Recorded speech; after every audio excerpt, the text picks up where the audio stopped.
Hello, everybody, and welcome to another tier list, where this time, uh, we have tier lists of characters from visual novels, except for Class of '09 because we did those already. Indeed. Also, we have DDLC here. I know we haven't played it yet, but we're planning to, and we both have already seen the game, so we're gonna do them too. And this list is gonna get, the further along we go, this list is gonna get very, very big.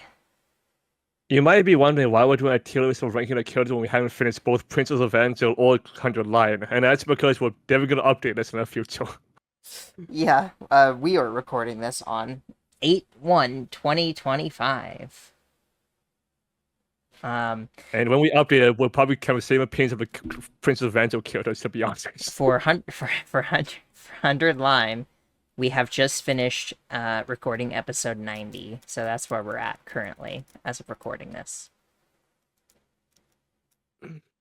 So yeah, I'm gonna go first because I am far less descriptive than Ark usually is. So we usually save him for last because he's able to go way more in depth. But in return, you are going to be telling me what like the order you want to go in, just like suggesting characters for me to go with.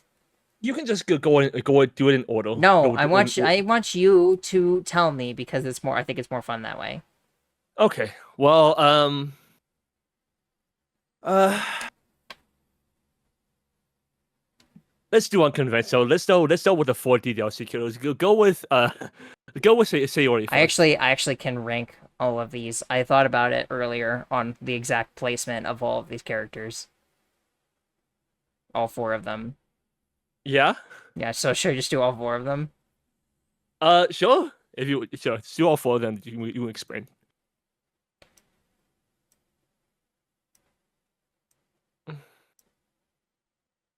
I'm sorry about the ads. We can't get rid of them because if you try to use an ad blocker on this site, it just won't let you.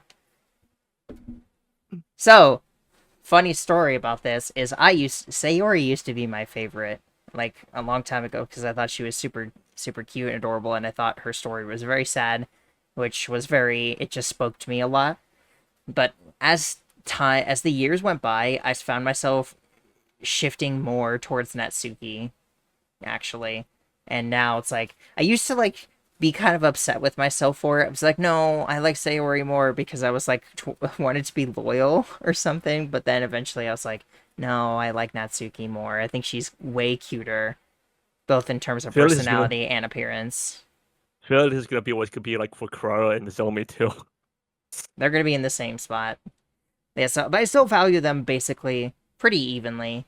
Like Sayori is right behind Natsuki in terms of how much I like. I just like Natsuki just a little bit more.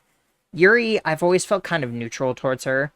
A part of me, again, part of me has always wanted to be like, no, she's not the good one. So I don't like because it's always like Natsuki or Yuri, which one do you prefer? But it's like, so part of me was always wanting to be, oh, I shouldn't like Yuri because I like Natsuki.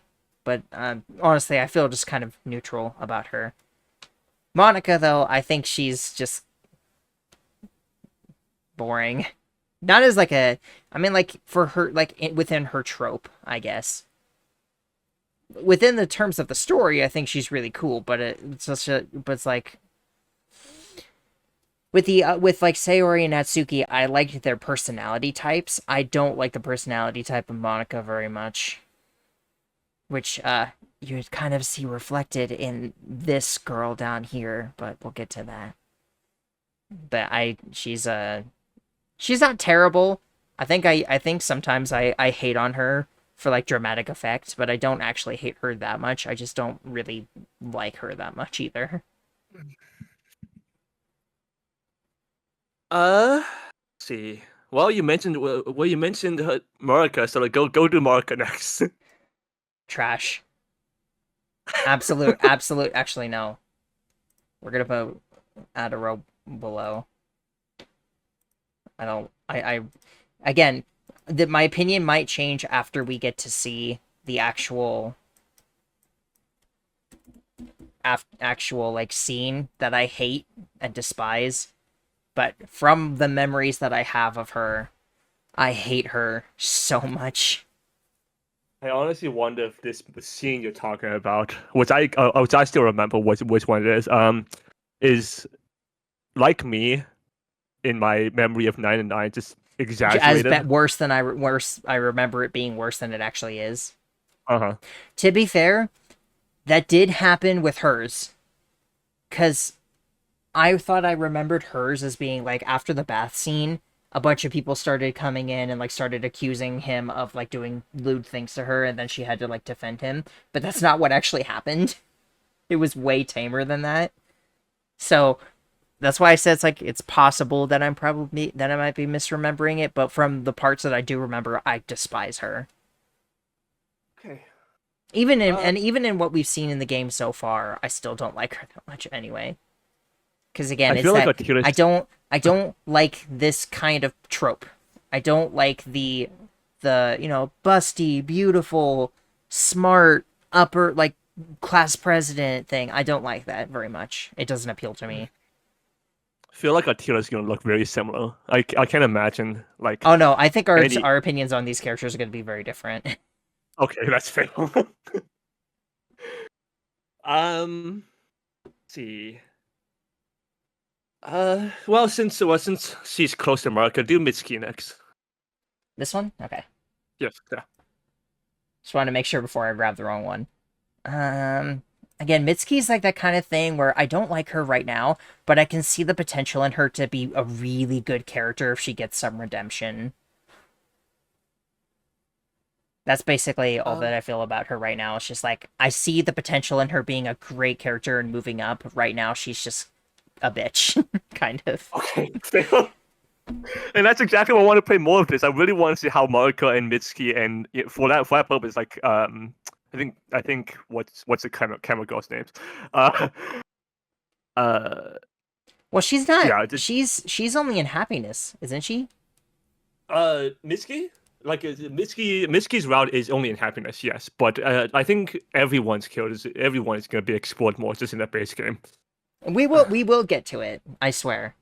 I was actually wondering if maybe we wanted to take like a week sometime in like the next month or so to just kind of binge on Princess of Angel for a little bit.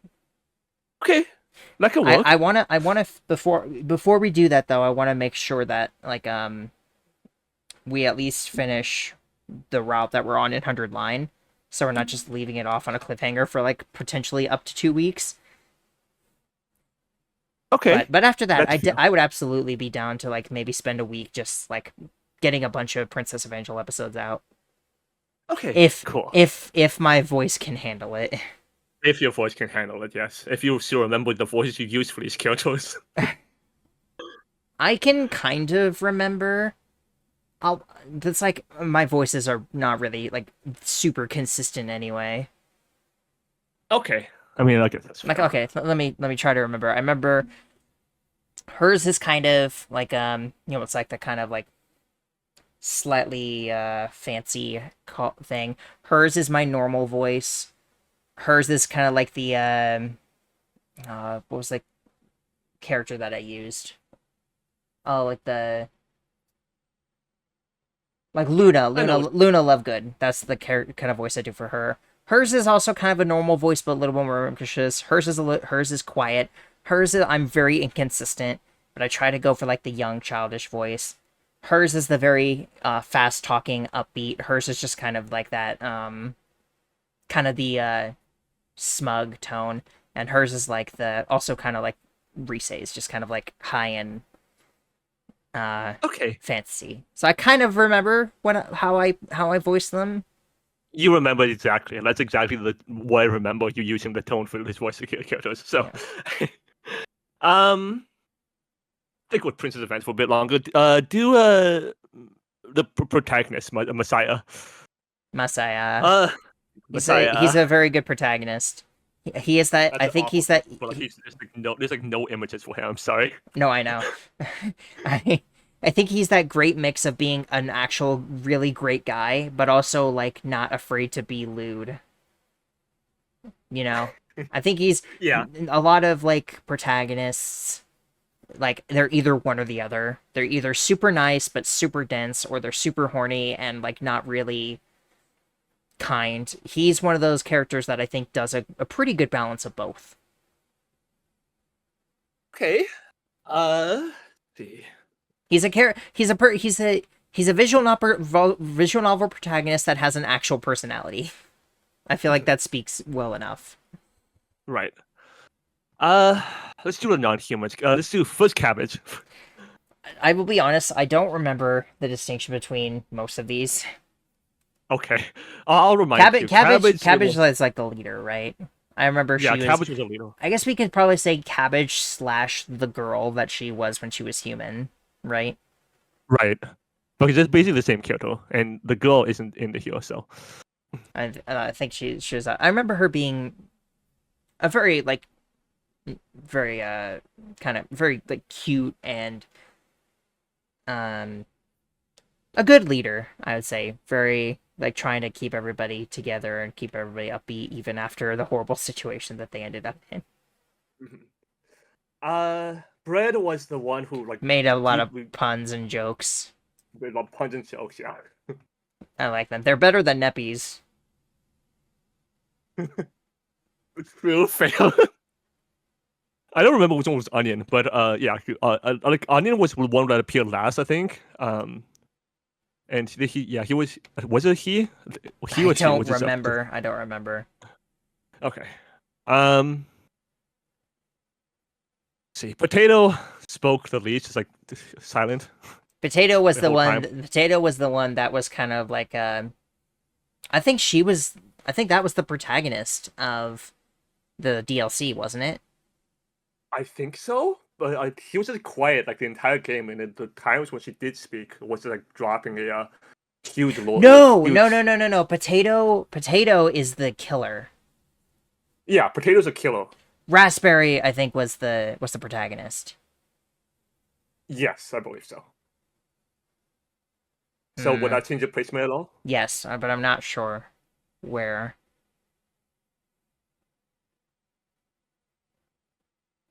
Hmm. Leave him there. Okay. Then Raspberry. Raspberry. I liked her as a protagonist. I think she was pretty cool as a protagonist. Like, plus, I think her outfit was really weird, but she's like the kind of personality. Like, she was like the standoffish kind of the kind of thing where it's like cold on the outside, but you could tell she's warm on the inside. I always like those kinds of characters. Whiteface. We have a history with this one. Oh, this guy. I'm tempted to put him in D. I mean, you can. We didn't finish his game, and in both Spooky's jump scale and in Spooky's jump scale, he just wouldn't leave us alone, and in this one, he gave us Yeah, like you a know huge, yeah. huge. I like his game, but I don't like playing it. That's basically it. I love I'm Scared, and I love all the stuff the concepts it does. I just hated playing it. Um, And then yeah, in Spookies he was really annoying. I think And then in Cooking Companions he was just like Vale, yeah, just there. It gave me like the most like he's chasing us. It feels like he's like, I know you didn't finish my game. I'm coming after you. You can't escape me. um, I think Becca was her name. She's just kind of whatever. Again, she doesn't have that much of a presence, in my opinion.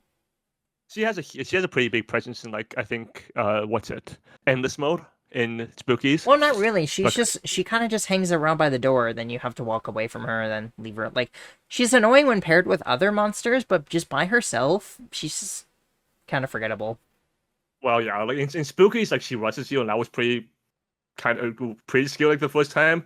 And then in Cooking Companions, it was even like scarier because it was like rushes at you again. Oh yeah, I honestly forgot she was in Cooking Companions. hmm That's why she's here, not the other monsters and spookies. Yeah, I know, but like, well, I mean, I remembered that she was in Cooking Companions, but I couldn't remember where until you said that, and then I remember, yeah, Okay. doesn't she run up the stairs? She does, We should yes. watch. We should watch that again because I don't remember how what the jump scare was like. Okay, that's fair. It's really quick, so it makes sense. Let's see. Nico. We go straight to He's precious. He's pretty precious. He's not. He has the same goal as Sirei, obviously, but he's he's great. I think he's very nice and kind, especially he's like, well, he's kinder than Sirei is, especially towards like Ava. And I also think yeah, he's kind yeah. of like I mean, again, I know he's not. I don't think he's meant to actually be trans, but like the fact that he is like portrayed basically as a woman but is a guy. Yeah, I don't know. I like that a lot. And then Sirei. Siri is so conflicting It, because it like absolutely is. he sucks. He absolutely sucks, but at the same time, I fully understand why he does the things that he does. Like he doesn't do what he does because he just wants to. He does it because he's programmed to do it. He has care for he basically sees Shion as a son, and that honestly maybe warm up to him a lot more. So it like before I probably would have put him in D. Now I think I'm gonna put him in like mid C. Okay, that's fair.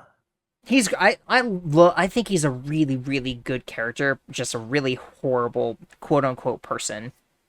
If Monokuma was here, oh, by the way, when like when we do the when we eventually get around to playing Danganronpa, you can look forward to like all the characters Oh being here. god, yeah. We Where should would just you place? do a separate Danganronpa tier list. Yeah, I think so. Yeah, just one It will. would be fun to do one before we played the games again, and then do one like a couple years later after we've actually played them again. That's fair, but I also like kind of want to see like where you will place like Danganronpa characters compared to like all these other ones. Just like imagine it's like here's S, and then I create 3 tiers, and then Chiaki is up there at the top. Let's check. Yeah, There's S, SS, SSS, peak. peak. Yeah. I think that's all. I the think tier I list. actually No, did no. recently do a tier list of the Danganronpa characters, but I'd like to do one again because Yeah, you did a one. the little subtlety, the little like shifts in tiers always like shifting for me. But plus, I'd like to be able to like explain my decisions. Yeah, I think that's all like the non-humans. Well, I mean, of course, like the Futurans in the colored line, but I would really don't really consider them that. Yeah, Let's see. basically everybody except Izome. Yeah. Uh, hmm. Let's knock out a few underline characters. Start with from the bottom. I think I know where you're gonna do this, but start with Moko. So this is probably the weakest one. Bruh, she is like really lame. She's built up through the entire first route, and then she's lame. They literally buffed her in an update, and she's still bad. Just can't fix those. The only thing that she's good at is cleaning up the small guys. That's pretty much it. Or if there's like a single like bigger enemy that she can use her Mokomania on and do 6 damage, but even then that still stuns her and it's terrible. Mm-hmm. It's just she's so it's like not even just the combat too, she's also just has no presence. It feels like she has like no presence in the story at all. She can be pretty dumb too. Like the whole, we have 10 times, and it's just like, isn't it like 100 times actually? Just like You know what? like, No, recent episode. I'm sorry. I'm moving her down there. Okay, fail. See. Uh, Ava. Ava next. Let's put her up here. She's fine in combat. I wish we could get to know her without the brainwashing, and maybe we will eventually. But so far, she's just there because of it. So I think the whole thing with her bond levels were really nice. I really liked them. They're some of my favorites so far. But yeah, there isn't really much to her yet because we still don't really know her. Main character Takumi. Takumi, he is probably. Do I like him more than Hajime? I was gonna say he's probably my favorite Kodaka protagonist. I don't even know what I'm gonna say No, when we no, get to yeah, him. I think he's my favorite Kodak protagonist. Okay, I mean He's again, he's also like he's great. He has a personality, but it's malleable enough that you can change it to fit the route that he's needed for. Like I personally think his slow descent into power hungriness in the Cult of Takumi route was pretty well done. Um I he's very very good in combat. right. Genuinely don't know if I could win some of these battles without him. Um he's just overall really a really strong character. Uh, He earns his place as protagonist. mhm, It's definitely. not really like Makoto who just kind of stumbles into Just it. exists. Yeah. Let's start with let's start with like our initial group. Doremi, she was She is so funny. Just the constant like you walk up to her, here's a visual novel reference. Takumi says nothing and walks away. It's so stupid and funny. Plus, I don't know much about a lot of the other routes, but from what I have heard, um, a lot of the more silly and fun routes probably happen because of her. So I'm really looking forward to that. okay. Like I think the distinction is if you choose Moko, you get the more like serious routes, and then if you choose Darumi, you get the more silly ones. I feel like that's kind of the distinction right now. Okay. Uh, Takamaru. She was Takemaru. only okay in battle though too. Yeah. Takemaru, I think he's really good in battle, but just kind of okay as a character. Um, he's definitely like with the kind of characters like he's definitely like that kind of Mondo, Fuyuhiko, that kind of style of character. I think he's um probably my second favorite of that kind of. If you count Fuyuhiko, he's my second favorite of that kind of thing. I guess you could also compare him to Nekomaru. I think he's better than both Mondo and Nekomaru with that kind of trope. He's like the quote unquote like gang leader kind of guy, but he's really kind and nice and against drugs and like violence against women. Mhm. So I don't know. I like him. I think he's pretty cool, but he's still kind of weak comparison to the others. I think Hiroko, do Hiroko next. But I think she took a little bit of tumble, like after like two other Kyotos in 100 line. We'll get to soon. But yeah, I think you still like her, right? Goth mommy, I love. I love Goth mommy. I also like voicing her a lot, but she Fair. also she again for having like for dying so early in Route Zero, it doesn't feel like she has as much presence in the story as she should. Uh, she's okay in combat if you can. Again, she's like I've said it before. She's good if you can set her up. If you can't set her up, she's only okay. But she would have been an S at first, but she did kind of drop down once we actually got to like now that we've gotten further into the game and it's like she's good in combat but doesn't have as strong of a presence in the story as I expected. Also, I really have you want. noticed how they're like mostly dominating every tier that they're in though? Yeah, I have been. I have noticed it. I thought it was intentional, just placing this like No, uh okay. Okay, before we continue. As usual, Jinx hates me. Okay, next up. Okay. Uh. uh. Let's do Xian. Shion? He. Yes, Xian. Oh, he is everything that I wanted him to be honest. He's I like he is what she should have been.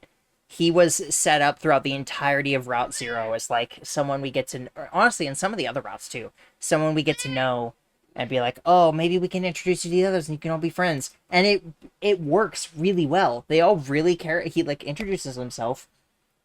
His story is very tragic but very cool, and everybody is like friends with him, and it's everything he wanted. And I think he is. It's great. I'm also going to be really sad when we have to go to other routes and he's no longer talking to everybody. Honestly, me too. I guess like he is going to talk like Takumi every now and then, but yeah, I don't think like he's going to have like much of a presence. I really hope like he has more of a presence, but I don't. Uh, I'm not holding my breath, unfortunately. I'm gonna say my thoughts until like when it's my turn, but still. And then Vestas. She's hot. Is that it? No. No, Okay. no, but it's like after the Veshnis route is one of my favorites so far. But That's fair. it's just like it's not very often that you get to like because when you do Route Zero, you don't think at all about the commanders being like people or anything like that. And then like you only get that with Veshnis at the end, but even then you don't think of her as anything but like manipulative and everything.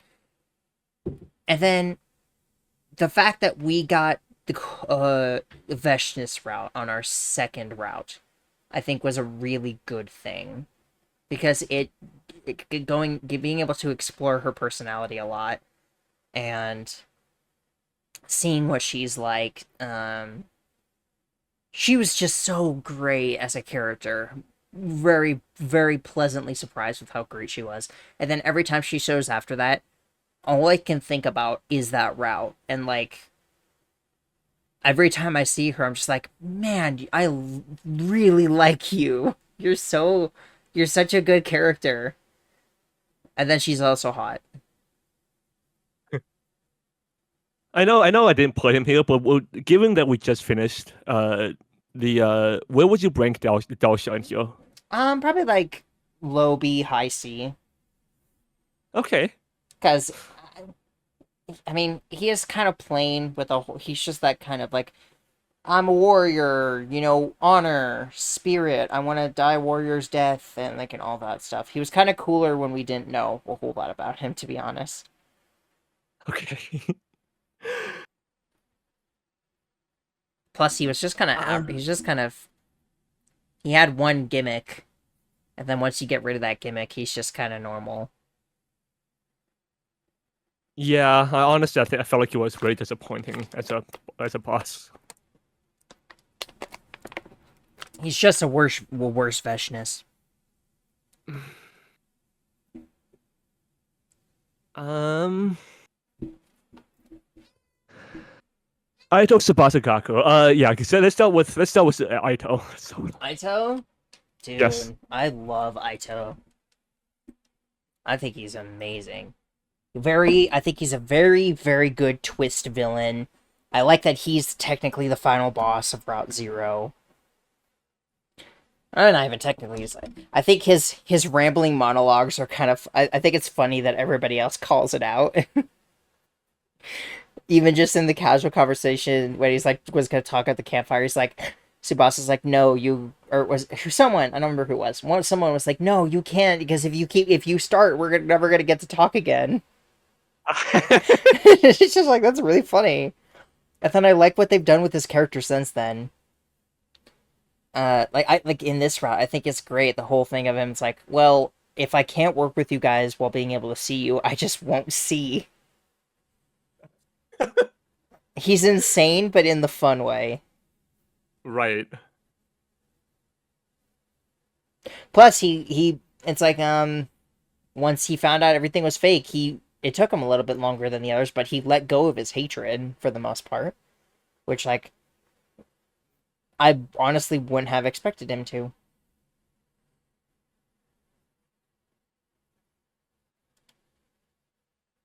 Gakuto. He's also just kind of funny and adorable in his own psychotic way.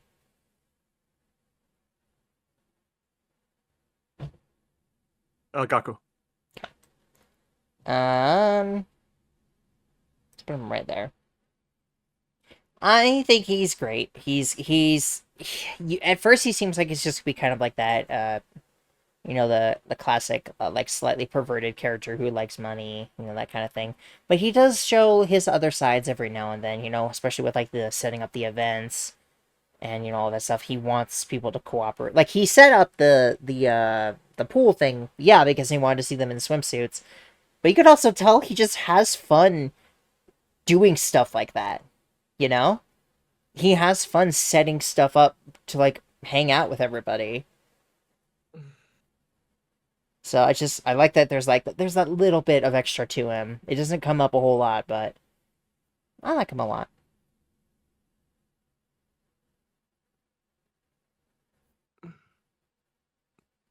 And then to round out the people who joined second, second in line, Tsubasa. Go ahead. I was really excited to hear that. Box's soup. She's going up here. Tsubasa soup. She's super adorable. I like that she's usually the straight man of the group in like a Danganronpa game is usually a guy, so I do like that they made like the straight one who kind of gets onto everybody else for being weird and kind of crazy at times is her. Uh she's a pretty good unit in combat. She's just well, we know that if we have honestly the whole thing with her and Nozomi, is really fun and really cute for how often it comes up. She's and then there's the residual. You like her, so I can't help but like her too. Thank you. Because I think that's how I feel about Kurara. Because if I was playing alone, I maskless. I think I would have loved her, but with a mask on, I'm not sure if I would have liked her at all. To be honest. Most of my love for I'll get to it. Okay. Go back to current companions. What's that? Do you remember their names? Yes, I do. Karen. Karen first. Karen. She's a bitch, but she's fun. I think she's the one that spurs you on the entire time. Basically, she wants to become like a second you. She's basically the antagonist, even though you're actually the antagonist. Let's put her. Let's put her here. I think she's pretty great as a character, but I don't feel like there's a whole lot to say about her. That's fair. Grego? He's just kind of boring, to be honest.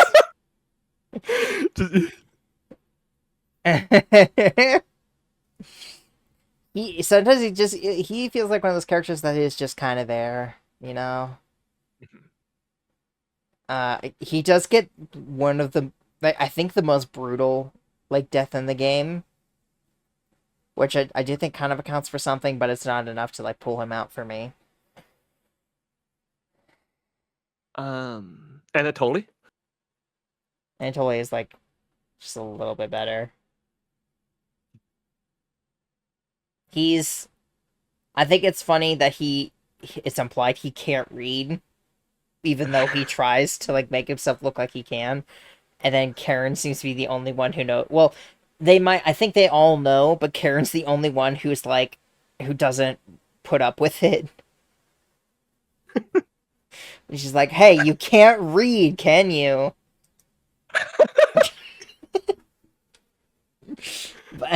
And then it's just it is his whole thing with his struggle on whether or not he wants to like eat Maria when she dies when they first get the meat. And he's like he knows what he's eating and he tries to eat it at first, but then he throws it up. But then the second time he's like, I want more, give me more. It's like I like that kind of clashing inside of him. And then round off Maria for cooking companions. I like Maria. She's very cute. She's very cute, uptight, and or like peppy, and I really like her sprites. And it sucks that she is the first one to go, but I think that her images are the scariest of the four. Right. I also think so. Let's see. Back to 100 Lion and Show with Shom Shom. Shom. Shom Shom. He definitely redeemed himself. For beginning of the route, or beginning of Route Zero, he was really. I was like, I could see him being likable, but I could also see him being really, really, really annoying. But he proved his worth. I think he's decent in combat. I think he shined in Route Zero, and then since then he's kind of fallen off because the other characters have just gotten so good. He's still very good at, again, he's kind of like Hiriko. If you set him up right, he's very good at clearing the area. But overall, I think he's just kind of somewhere near the middle. Ima. Another character that got redeemed so hard. He was genuinely becoming extremely frustrating in the first route, like that halfway point. Then he shows up for 2 fights and then dies. True. But he's very funny. He is extremely funny. And then after the first route, he's been like, he's not great in combat, but he definitely makes up for it first with his like personality. His relationship with Kako is very interesting and very fun to like go into. And he's got one of the coolest designs. And his little noises are very funny as well. As I'm reading, it's like, I just hear you say, in the middle of my sentence. And then Kako. Speaking of Kako. She's adorable. Go right there. She's so cute. I thought she was just kind of okay in Route Zero. And then after that one CG in Cult of Takumi, it made me see her again. I was like, okay, she's actually really cute. And then every time she's shown up after that with like the blush, it's just like more and more, she just gets more and more adorable for me. But she is absolutely atrocious in combat. Fantastic character. I love her predictions, everything, but she is one of the worst units.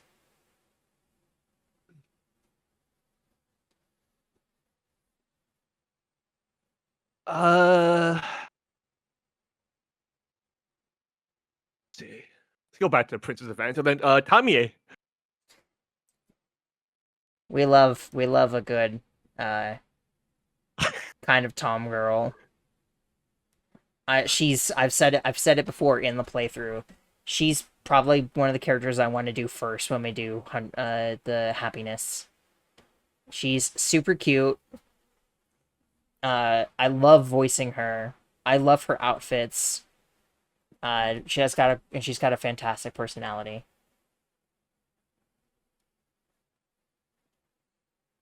Konami. Oh goodness, we'll go back. There we go.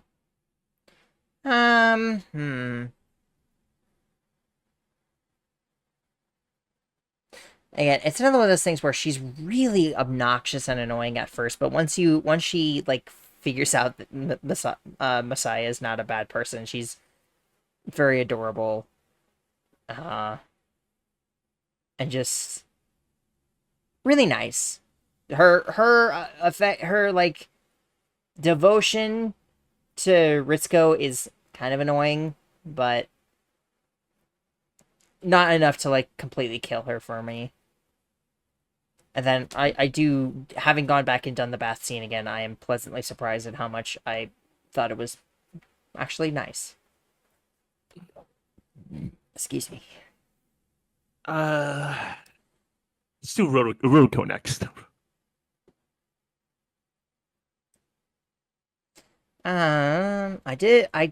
I did not.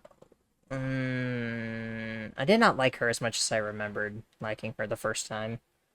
I like voicing her, but and I think she's funny. I think she has really funny lines. Her running joke of constantly making the others think that like she's done lewd stuff with Messiah is pretty funny. Uh, but overall, she's just eh. She's okay when compared to the other girls. Ayaka. We love we love our girl. I like the troublemaker girl. She's also very adorable. I like the flirtatious. I like the story she had with the goons and Messiah saving her. I like her connection with Ritsuko. I think she's a great character, and I'm happy that she held up to my memory of her.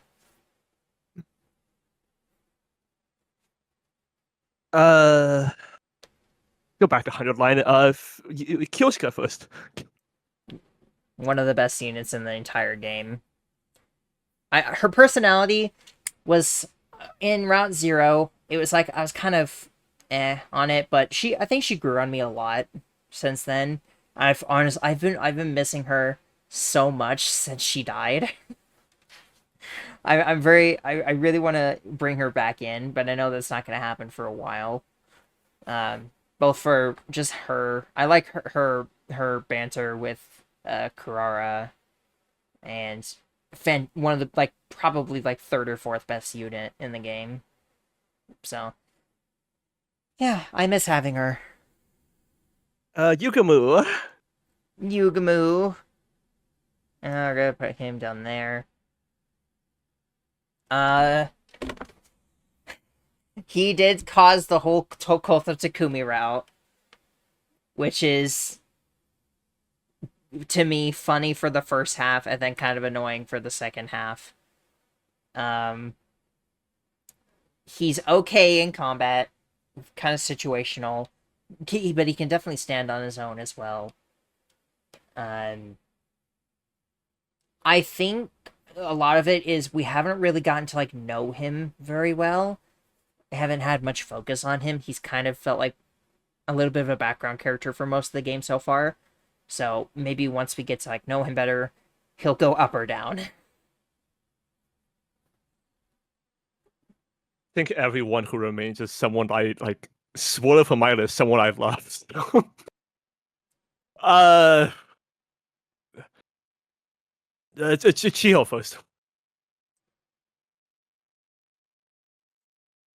Hmm.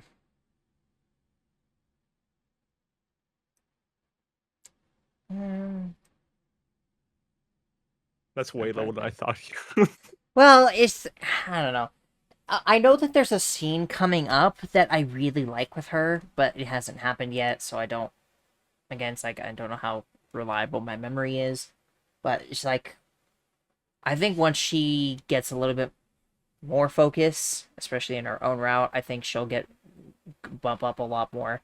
For now, it's just I don't know. I don't like that she's always the first one to get onto Messiah whenever the slightest little like thing comes up, you know? That's fair. Even though she's the one who should know him the best, she's always the first one to jump on him and like accuse him of stuff. And so it is a little annoying. Let's go with Risco. This is definitely another one of the situations where it's like your love for her has definitely bled into how much I like her now. Uh, she's very cute, very soft spoken. I always like that kind of personality. Go. I don't want no building legacies. Uh, Again, I like her relationship with Ayaka. I liked that in that part she is like she started showing that little bit of defiance. Like she still clearly is against Messiah, but she is starting to like unfortunately in her eyes grow attached to him. Uh and starting to like question the school and everything like that. And I also like her friendship with Rise. Speaking of Rise, finish up Princess Vanto.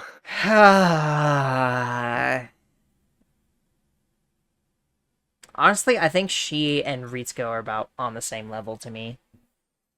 She again, first character you meet, she's very nice, very kind. She's not usually immediately she tries to see the best in Messiah when not a lot of people want to. She's not quick to judge him. She tries to be fair and unbiased, but she has a very obvious crush. Um, Also, just I mean, most of the Princess Eventual characters are cute, but like I feel like her and Ritsuko are special kind of cute. That's fair. Oh boy. Who first? Okay, well, they're both like basically in the same place. No, honestly, yeah, no, they're at the top for me right now. I only put them here because they're basically even, but since Kurara's been gone for a while, Nozomi has been kind of surging back up.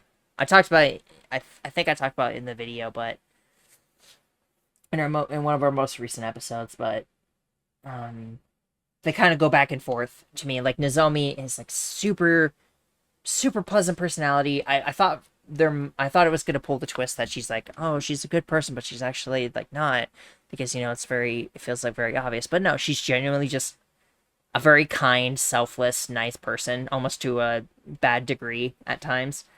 No, definitely to a bad degree at times. Very one of the best units to use in combat. Period. Uh, the whole thing with her and Subasa, at first it was just a joke, but then it like the game started throwing it at us, and it's like it genuinely feels like kind of like a real thing now.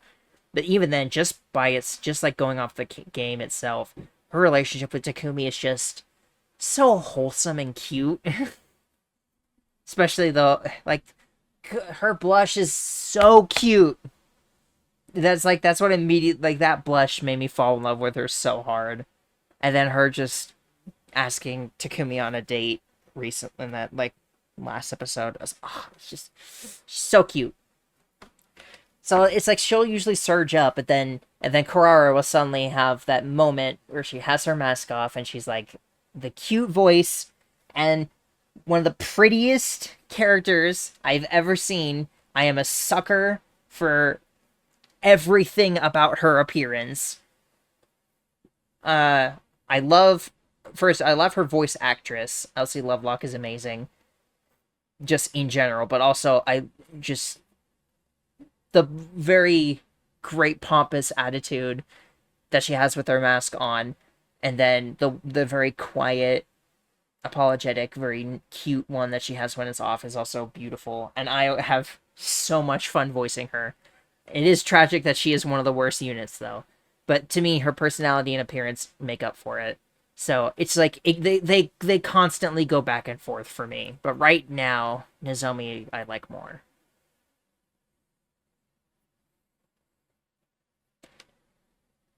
And that's mine. Is there anything you want to change last minute? I don't think so. Let me look through it again.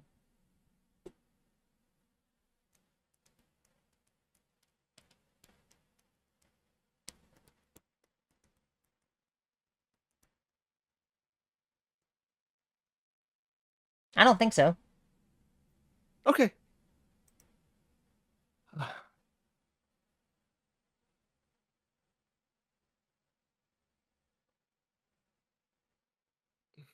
Me down. It is now Archaea's turn. I want you. Hello. I want you to start with the Chompets. Okay, sure. So before I begin, I just wanted, if you've watched any of our tier lists, you will know that I'm typically the more descriptive one. But given that Red already said like most of my thoughts, given that she's like was more descriptive this time than I initially thought, which is a good thing by the way. And this video's probably already long enough. I promise not to like yak your ear off. um, but is there any? But yeah, let's start with the trumpets. Is there any what? Is there any specific one you want me to start with, or just in order? Of Just, this list. just go in order. Okay. Cabbage. Cabbage is the first, and she was, and from what I remember before, she was indeed a leader. Every time that the protagonist, that's the killer, like opened the cabinet, she was always the one that was like, it was one who announced like "Chompets Unite" or something like that. And I honestly, I always like found that cute. She's easily my favorite Chompets, and that was only exacerbated by the fact that in is it called Origins? Chompet's Origins, or like Chompet's backstory or whatever it's called. I don't That remember. when the kids were converted by the killer cabbage, the human, of course, the human one is the one that like stood arms outstretched protectively, trying to protect the other four. So yeah, she was like definitely the leader figure. I always like she was the cutest one of the group too. She always, I remember, trying to do the right thing, trying to be responsible. Again, she was my favorite of the Chompets, and I'm not gonna rank her too highly because there's gonna be more characters.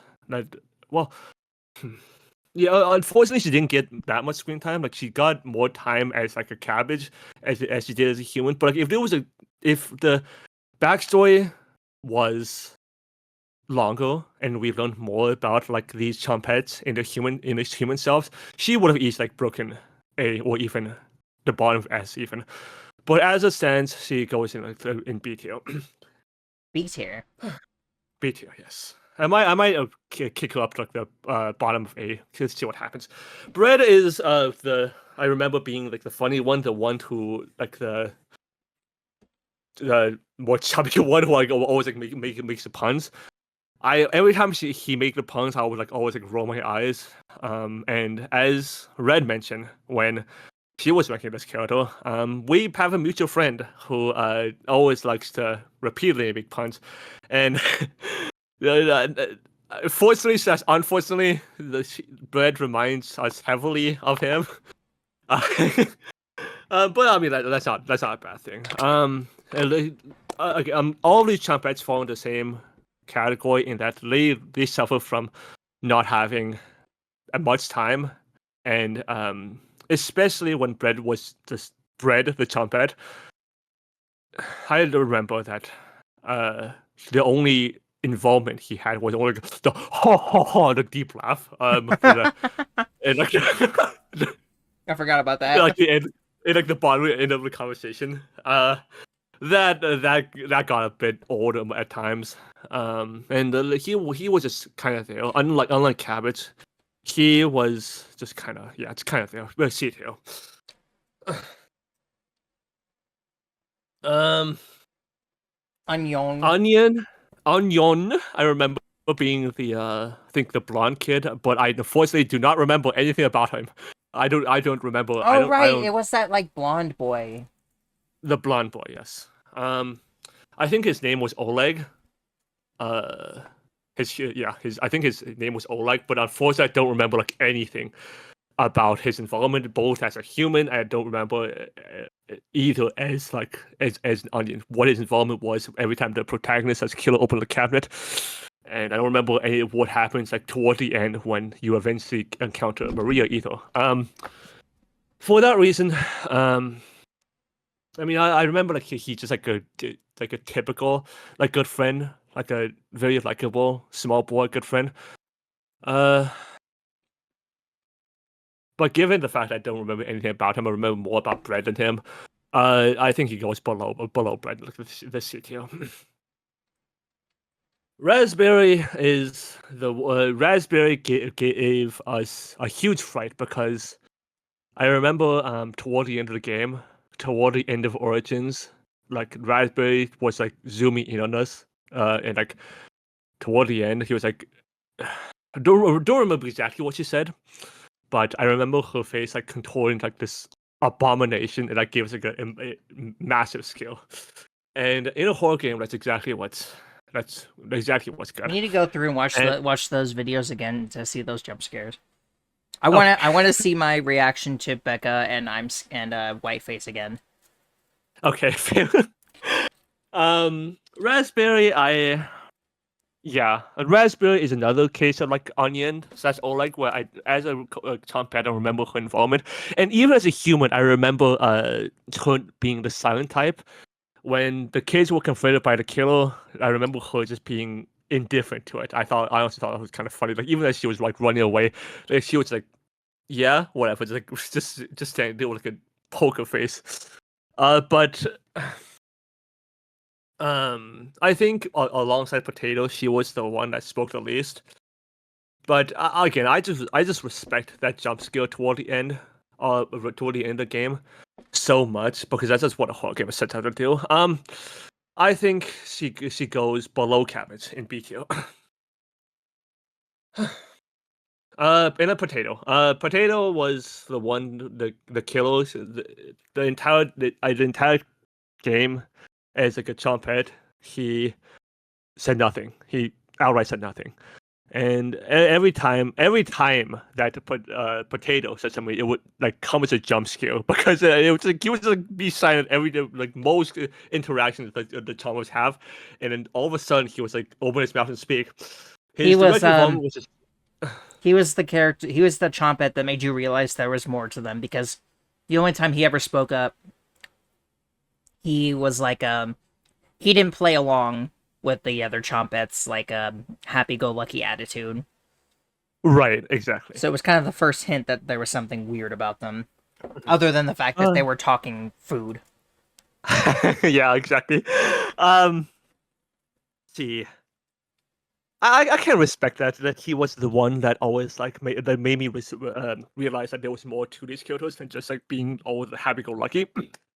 Uh, uh, but at the same time, he was the killer. He was also the one that turned like the human killers into like these food. Uh, and unfortunately, that knocks him down a peg because I feel like without him, these other four would have such huge potential, just like their own standalone game alongside Maria, Anatoly, Gregor, and Karen. I feel like I would have enjoyed exploring those four Kyotos a whole lot more than not a whole lot more, but just more time than we got. And but even so, I enjoyed what little involvement what he had every little time he spoke. He always had something like more important to say than these other four, who was like trying to keep in line, just happy-go-lucky. And yeah, uh, yeah. So, but unfortunately, because of him being by virtue of him being a killer, he's knocked down to like top of C tier. Otherwise, he probably would have like landed between Cabbage and Raspberry. So I find it funny you said that you're not gonna that I already said most of your thoughts and yet you're still able to pull more out. Not that complaining. I like listening to it. Let's do these two. okay. Oh boy, Whiteface. Like you said, I highly respect and enjoy the game that Whiteface originates from. In I Am Scared, I feel like it's very unique that his game revolving around him has the same basis as like DDLC, where you have to modify the game itself. It's sometimes the game first close, and you have to look for clues and like YouTube videos and like outside sources. I think It was one of the first games to do it. yeah. Right. I'm scared is a really old game. Like I think it was like late 2000s, early 2010s. Old kind of old. The first version at least. And yeah, it was one of the first games to do that.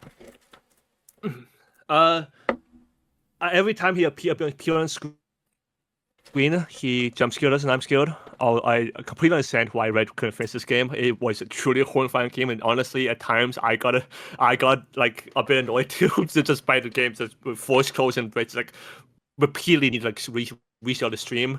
I was But mostly getting I annoyed do because I didn't want my just information censor your to name. be, Yeah, you censor your name. yeah. It was just so much work that I didn't want to do it. And I think he has one of the most infamous death screens in that he takes the name that's on your computer that shows you hanging, and yeah, easily that's I think his death screen is like one of the most infamous, and him and just in general, he's one of the most infamous killers, which shows in his involvement in both Current Companions, Spooky's Jumpscare Mansion, on top of I'm Scared. Does he mean that he's a good killer? Absolutely not. He serves no purpose other than just act as a skill. Well, But I mean, he does have a backstory to his game. Like, he is like the protagonist technically, and it's like it's really complicated. But I don't think we pieced together the whole story. okay, fair. Current Companions. He had no. He may as well have not existed. He appears for one scene and one scene only, and that scene was just him appearing in the mirror and then charging at you right afterward, and you couldn't press anything. He may as well have not existed in that game. In Spooky's Jumpscare Mansion, he only appears in this mode, thankfully, but simultaneously he chases you through far too many floors, and he can be very, very mean at times in that he can just like teleport. I think he can chase you like through like 30. Like 40, actually it's more than that. I think it's like 40 floors. Right. Was ridiculous. He can be very, very mean at times in that when by virtue of him like hitting you, he teleports like random by the room, and sometimes he like hits you 2 or 3 times and you just can't do anything about it. And then other times you can be just standing there wanting him to kill you, and he just won't. Oh, exactly. I do really like that he has a second chance gimmick. That if you type open after he like kills you, you can get a second chance like runs down the halls. But funnily enough, in endless mode, in that second chance chase, you can encounter more monsters too. Which, you know, given that you only have 1 HP, you can imagine how that's kind of mean and bullshit. But I do like that. But I do like that still, and I think that's also I'm scared. But I don't think yeah. It's a very easy way to get that one achievement. I talk way too long about his character, but I guess he's like also one of the most infamous ones. I'm gonna put some respect to his name. I'm gonna put him with Storm to like the top of B tier. By virtue of him just being infamous and that he serves his purpose so well just by being such a great horror character. Such a great horror. Yeah, such a great horror character, and that appears in so many different unrelated games. The same can be said about Becca, though. The only purpose she serves is being a bitch in Spookies, and being just again a bitch and Current Companions as well, because like what's it? Like Whiteface, she serves no purpose in Current Companions other than just act as a skill. The only scene she gets is one that's even shorter than Whiteface gets, where she rushes at you from the bottom of the stairs. It is really scary, and the same happens in Spooky's Jumpscare Mansion. But you have to go out of your way to find her, which is really funny. And you have to like try to get yourself killed if you want like get a death screen, because you have to run down the hallway for like a solid several minutes before she rushes at you, and then she immediately kills you. But in endless mode, she's a bitch because she only appears in endless mode, and the fact that she appears in front of the door where you're supposed to run makes it sometimes impossible to escape from when combined with other monsters. Given that you can be chased by 5 monsters at once, the fact that Becca cuts off your escape route, just get hurt by no reason, or just have to run around in circles around a room, it's completely RNG. And if you get the camera girl, you are fucked. That's it. It's game over most of the time. Ringu, that's her name. If you get Ringu, let's just. I can't believe you would So- dare forget her name. I'm sorry. She's again. She's a bitch. I hate her, and for that reason, it goes in detail. Okay. She was the sole reason who my endless mode runs just ended, unfortunately. We're taking a very short break because I wanted to see my reaction to the to Whiteface again. I don't know if it's in here or what was that?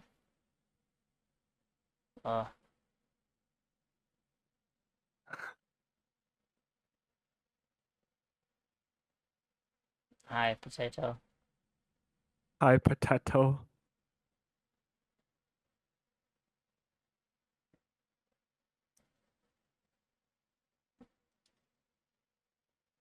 Thanks.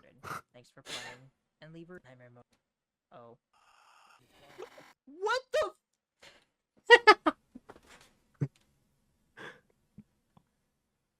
Whiteface is back. Why the fuck are you here? Just actual anger. Why the fuck are you here?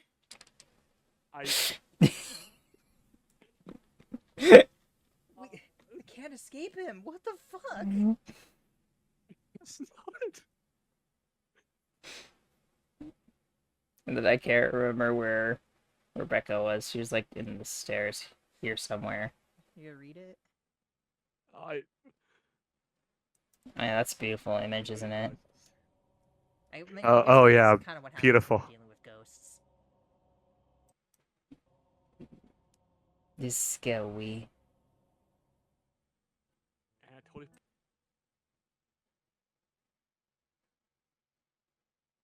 It's like only for a second, so I don't know exactly where she was though. But I know she's in a DLC. It was like the stairs, somewhere in on the stairs, but I don't remember where that was.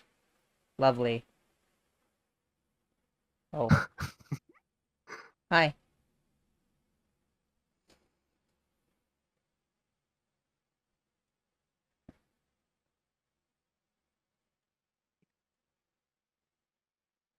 Can't remember if she was in the DLC or in Nightmare Mode.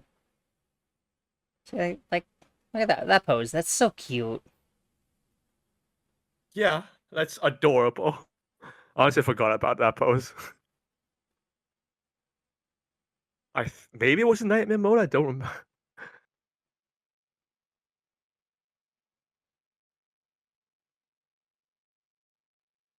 Scary.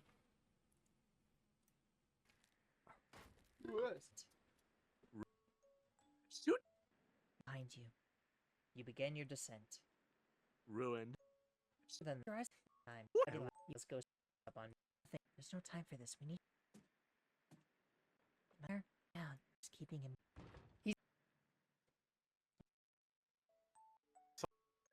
Don't be. Razai. Oh, Rhina. Puns. That was her name. It's 500 pages long. Azael. Just. See crew. It's the first time Right. Damn. Let's try I failed. See, Selena. That's a.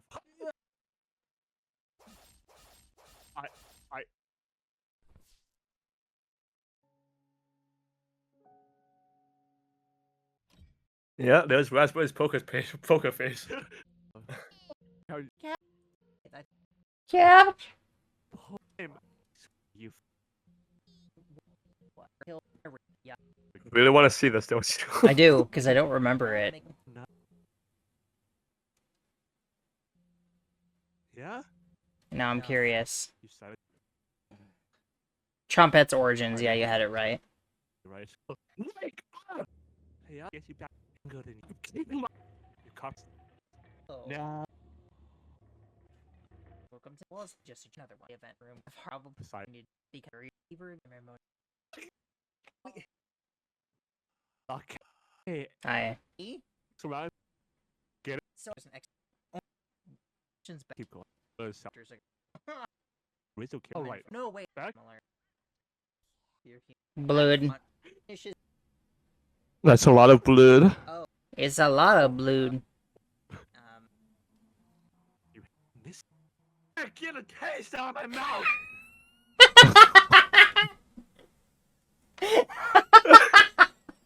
Get a taste. Out of context, that was beautiful. The taste out of my mouth. Oh man. the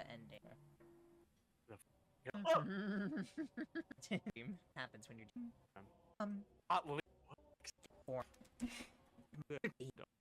don't think I'm gonna find it.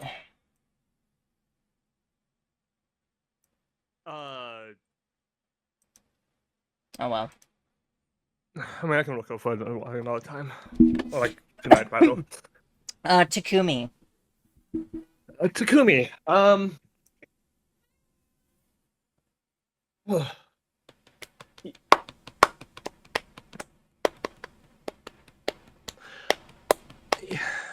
I like. First of all, I want to say I really like him, but he's definitely of the Godaric protagonists. He's definitely one of my favorites, but I wouldn't call him my absolute favorite. That title goes to Yuma for me still. Because Yuma is precious. Takumi, there's much, not much, but there's still some I disagree with. Yuma, again, is just so precious, and Takumi just. Plus, Yuma cross dresses, which makes him immediately better. He's great. Well, I want to preface this by saying, of course, I'm not the one playing 100 line, so my opinion is not. My opinion of these kills is not going to be affected by the viability in battle. I recognize that Takumi is busted. Takumi is busted, and alongside Nozomi, those two can just cheese an entire commando and health one turn. Think about Vestus. When the circumstances are right. That was only because I had like 300%. I do like his interactions with Nozomi. I do like his interactions with every killer for that purpose.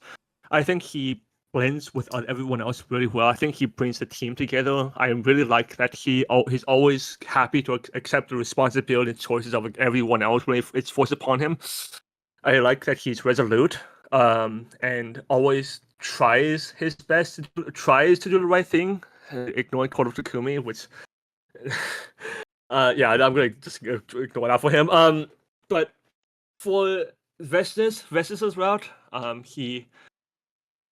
his choices are his personality. His personality is decided by our decisions, and for that purpose, let's talk STO. Because did you say less talk? Yes, let's talk. But the more I'm just because everything I'm gonna say is just a point in his favor from here on. And unfortunately, Yuma isn't here because if Yuma was here, he'd definitely be not lower. I think he'd still be in S tier, but compared to the other ones in this tier list, I think he lands in S tier. But yeah, he won't be the very top of S tier. There's definitely someone. There's definitely other characters who take that spot. Ayaka. Okay. Like me with Risco, Ayaka was a character I wasn't sure how I'm gonna feel, but the fact that you like her so much, just like blends into my loving for her as well. Like she's not a bad character, not by a long shot. I really like her. I really like the troublemaker characters. I think her interactions with Risco, especially in the church, are hilarious, and I can't wait to see more of them when we get back to playing it. I really like that the dance where Ayaka was like, "Oh, I lost my ticket. I lost my slip." Or just have a dance with our protagonist, and she's like suggestive by pressing her chest into him, just like, all throughout the dance, like towards the end. I was like, oh, I learned one thing: boys really do have dirty minds. So I thought that moment was really funny. I do really like that she learned her lesson, and what after she got involved with the goons, for the most part anyway. I do like that to repay Messiah back. She ends up joining the White Lily Society. She's a great character, and she lands in a A tier, first A tier. A tier. A tier. Alright. Huh. I want to jump around a little bit more. Okay. So, how do you feel about Natsuki? Oh boy, Natsuki and Sayori are in like the same spot for me, because they connect, and their interactions are perfect. Between Natsuki's like tsundere attitude, which I've always been a fan of. I'm for a bit of red lore, not red lore, a bit of arc lore context. I am a big sucker for characters like this who have like short hair, pink hair.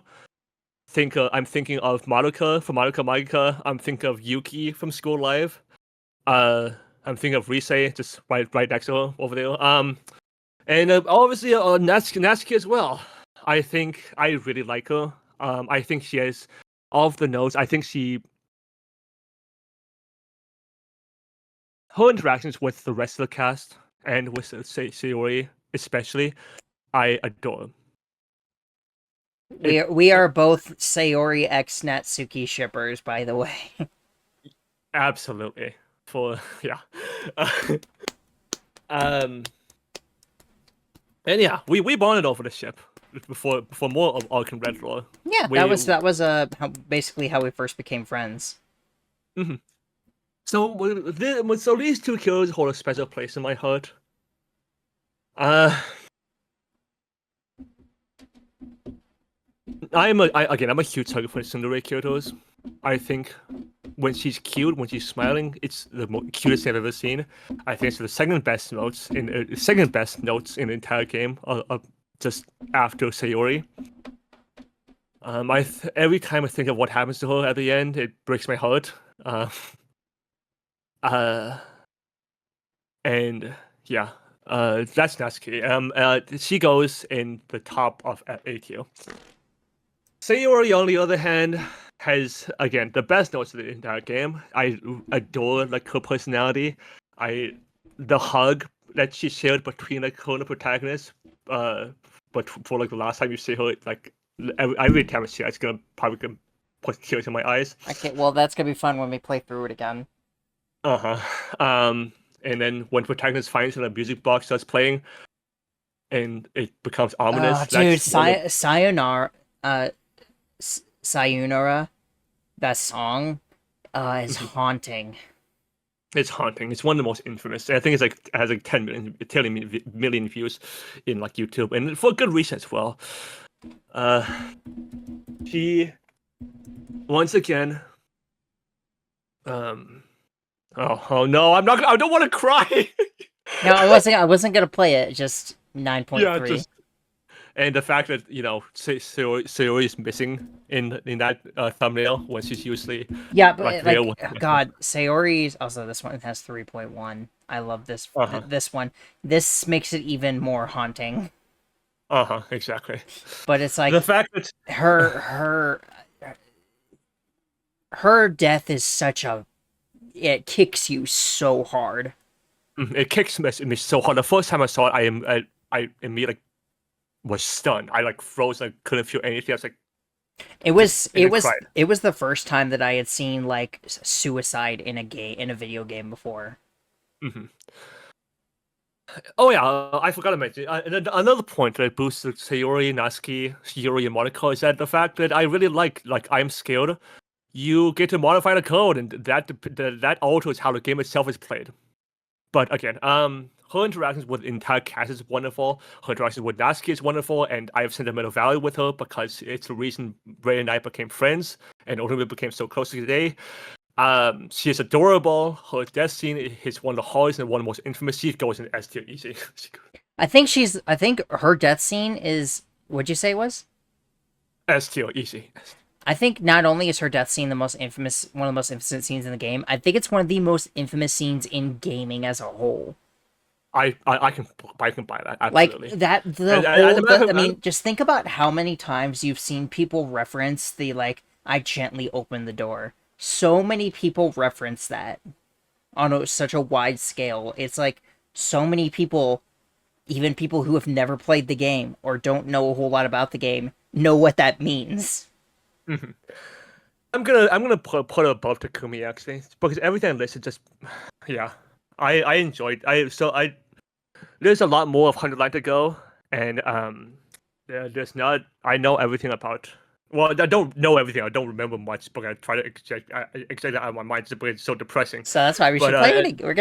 We're gonna go play the entire game and unlock every single thing. We're gonna get to see every single scene. We're gonna get to see every single poem and every single side story and everything. okay. I honestly I can't wait. Legitimately, Dude, just me to see too. Me Sayori. too. Honestly, me too.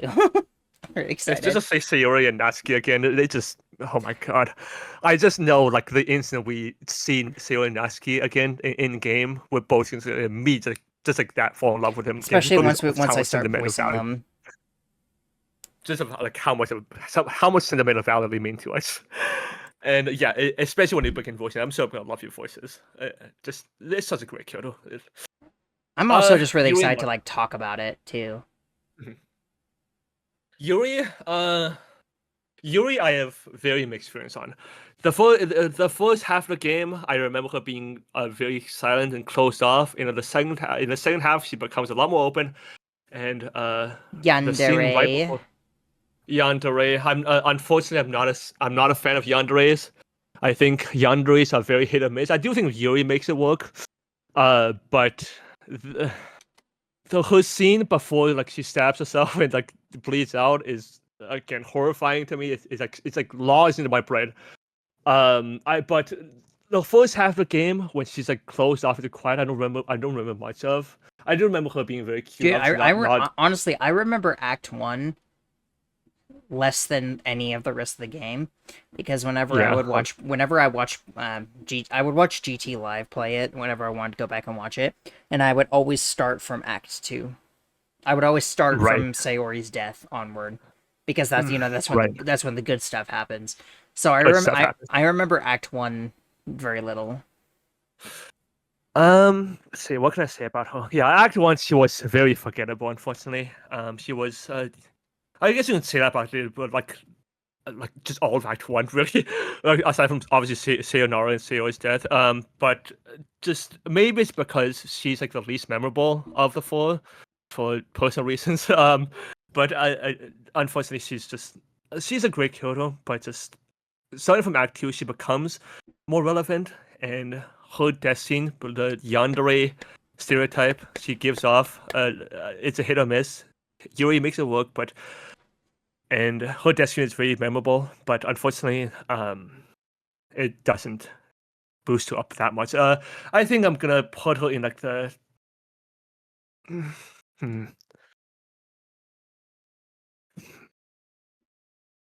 top. Hmm, let's see.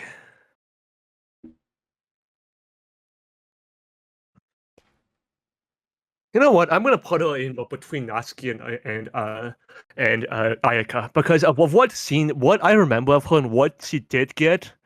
I do remember her fondly, and I do of what we've seen of Ayaka so far. I'm sure Ayaka is gonna pull ahead when we see more of her, but for now it's gonna look like this just because we finished DLC and we haven't finished Prince of the Lands yet. We're not even close. I'm so thankful I don't for tomorrow. Monica. Monica. Uh, she's. Oh boy. Just Monica is one of the most infamous mods, DDLC mods, and for good reason. she's a bit, pretty similar like Becca. Like the whole reason the other three died was directly because of her actions.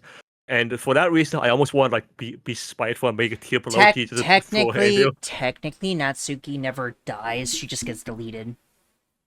Well, yeah, I guess, but like, didn't she like snap her neck and like just Well, yeah, but then she immediately comes back right after. Well, okay, yeah, I guess that's fair. I think her ending with Monica's ending with like her just staring down the protagonist and like it's just you and me, and then the dim lighting. Her end messages are insane, especially the Sayori one. Mm-hmm. That is, yeah. I remember being a teenager and like hearing that message. She's like, "Oh yeah, no, Sayori didn't die from snapping her neck. She slowly suffocated to death." And she like scratched at the rope trying to get it free. And then you go back to Sayori's scene and you can see her fingers are bloody. It's like, Jesus Christ. That is so dark. I love it. That's that honestly made me choke up. God damn it! No! It's just because like how much I love Sayori, just imagining that. No. She didn't deserve it. No one deserves that. I mean, maybe apart from Monica, but just what's it? The fact that when the credits plays, like you can see Monica deleting like the files of the game. I think that's very, very, very cool. I think that's part of it makes it up for her. Like she's trying to atone for her sins by just deleting everything, just so she doesn't hurt anyone else. But she also has a very cute voice when she sings the song. Yeah.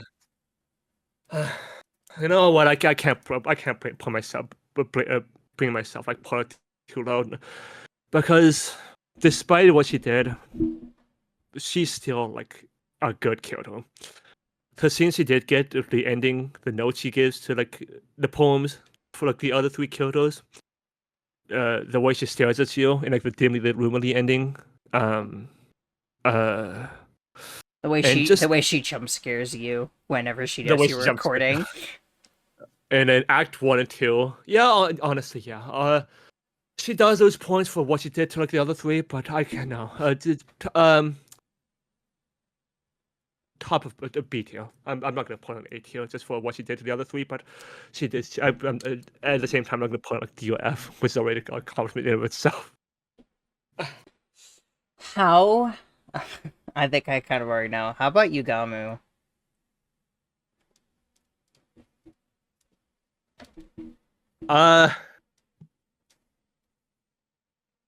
My relationship with him is very rocky, as you might expect. Yeah. Do you want to explain why? I'll happily explain why. When we first met wait. Sorry, everybody, for all the breaks. I have small bladder. You may continue. Yeah. Okay. I have a very rocky relationship with Yugamu. For anyone who's watched 100 Line, you will know why. Because... No, Ark, you should explain to us why. I'll have to explain why. If anyone's seen 100 Line playthrough and is currently watching right now, you will know that when I first met Yugamu, I wasn't a fan of him. I was never much of a fan of these characters who are like death, murder, and just like oh hey, can I experiment on you? And it's like do these depraved ass shit. Yeah, I was like really iffy on him. Then he grew on me. The more after the fights between the first and second academy got settled, he really grew on me. He saved Ima by putting his brain in Sayori's body. Dude, that feels like so long ago that the two sides were fighting. Mm-hmm. I guess he saved Ima and Kyosuke from the worm by creating a poison that spat out Kyosuke and the others. Well, aside from Ima. He can be helpful, but at the same time, he was also responsible for the Koro Takumi, which is horrific. That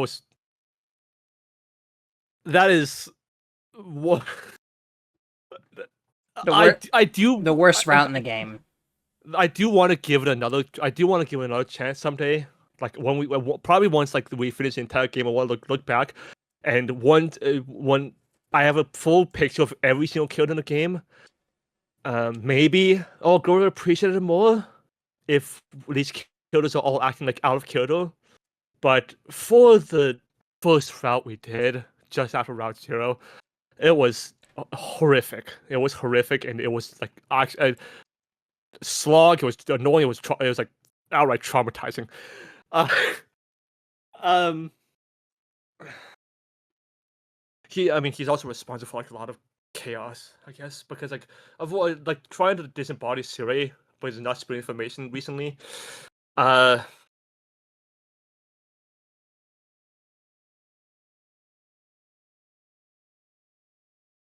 the fact that he can be a good person and his actions in Route 0, does boost him up for me. But my reason is like a slope going upwards, and then he reaches a peak in like Route 0, and then boom.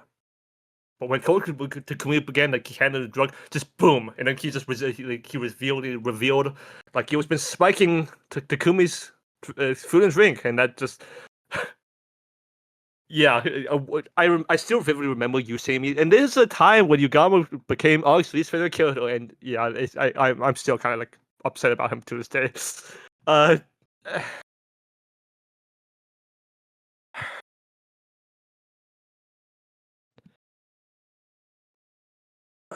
I won't be too hard on him. I mean, I know some people appreciate Kota Takumi, and I'm just not one of those people. He goes in uh uh.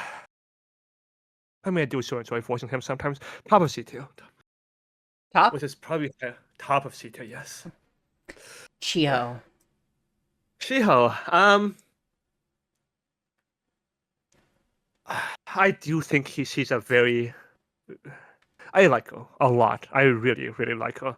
I think I think that, um, yeah, she starts out really rough with Messiah, with trying to avoid him, with trying to ignore him, and then Messiah approaches her and like she gets up and like slaps him across the face. Honestly, that's like honestly probably like that's honestly one of my more favorite scenes, which is kind of well, involving her. But at the same time, like we're also like haven't seen like much of this game yet. Um, she like Rise, like Ruriko, like Ayaka. She since joining the White Laser Society, she's just kind of just been there, just being a really good girl. She'd be a really likable girl, and I mean, in terms of likability, there's not a single killer in this Princess of Events I really hate, except for Marco, maybe Marco. Um, but of the cast, of the people, of the ones I like, I do like that Shiho forgave Messiah like pretty quickly after clearing up the misunderstanding after Messiah saved her from like the involvement with the goons. I do like that she has a very interesting backstory that she apparently knew Messiah before. Well, also, I mean, Rize is also implied like knew Messiah before like he came to Vincennes, but Shiho was of course explored first. I honestly like her attitude. No, I know people. Some people don't like it. Like when people like when Shiho like gets onto other people, especially Messiah, for like acting out of line. But honestly, I'm a fan. And even when Messiah like accidentally ran into like the girls' changing room where like the others were changing, and like she was mad at him. When Messiah was like in trouble from like the Guardians, I think it was like she also like ran out like, oh wait, like let me clear this up, and but and again, oh wait, like oh wait, she's gonna be in trouble, like she just tried to kill for him. She's a great character, and between I'm gonna put her between Natsuki and Yuri. Veshness. Veshness. The big bad boss of 100 Line.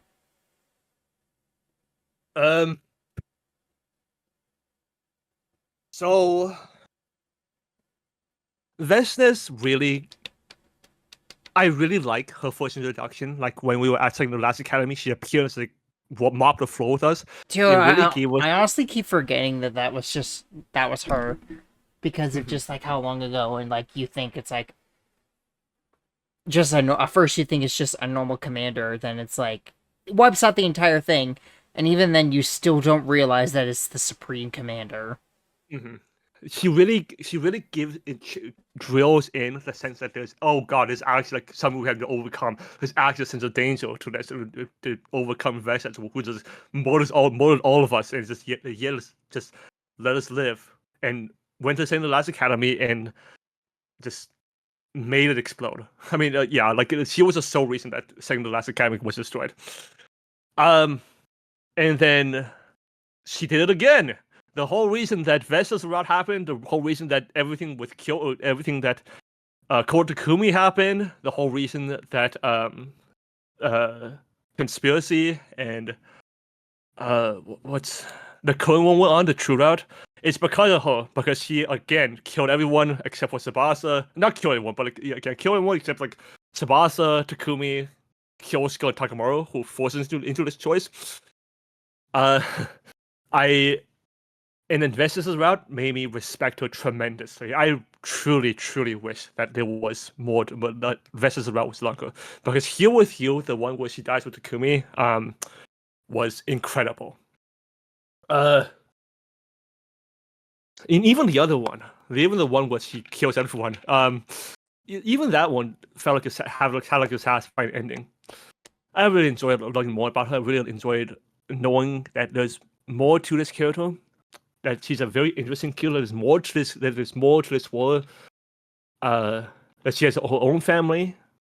Just she's a great killer. And despite her having like a bit of annoying god complex sometimes, I can't bring myself to knock her too much. Hmm.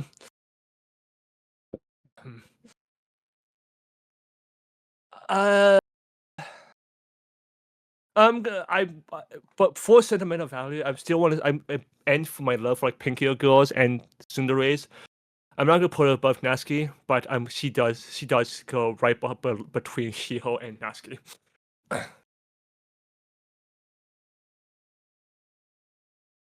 I like how before I began, I said I promised to try not to yap your ears Yeah, off. And no, and it's like we're like only a third of the way through. yeah, just how it goes every time. You're passionate. Yeah, I am. All right, let's go with the one I know is going to be high up.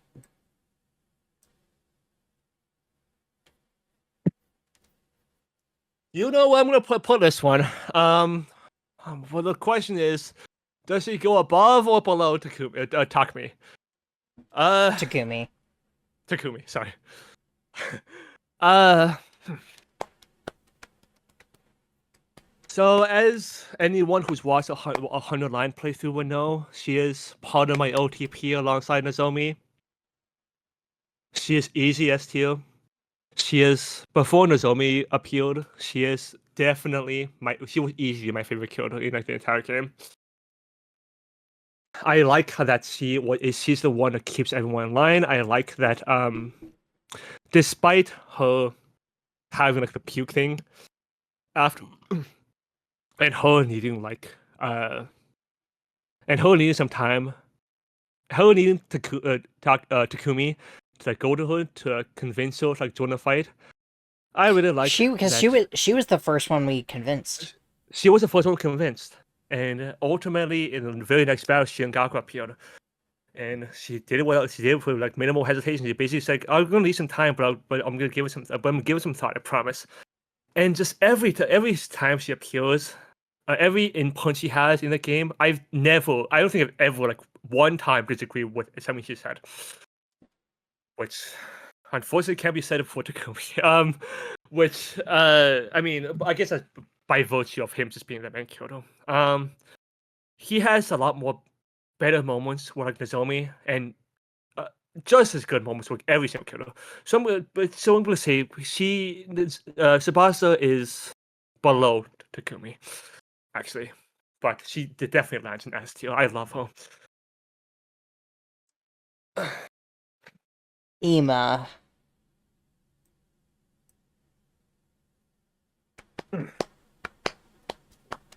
Uh, Ima is a character I have a initially I had a really love-hate relationship with him because him just trying to be a controlling older brother really grated my gears. He was a very fun character from just the moment we met him. We immediately knew like he was protective of Kako. We immediately knew like he cared about her immensely because when Syria announced like, "Oh, I planted bombs in you," like, "Oh," if Amy was like, "Oh, what a lovely, creative, lovely would commit suicide" in the very beginning of the game, and like his input is genuinely hilarious. His Ah. his his his, his is a running joke which I love. What's it? I really like that sometimes he just appears out of nowhere. I really like his appearance. He's one of my favorite characters in 100 Line, just easily. I really like that after convincing that Ima,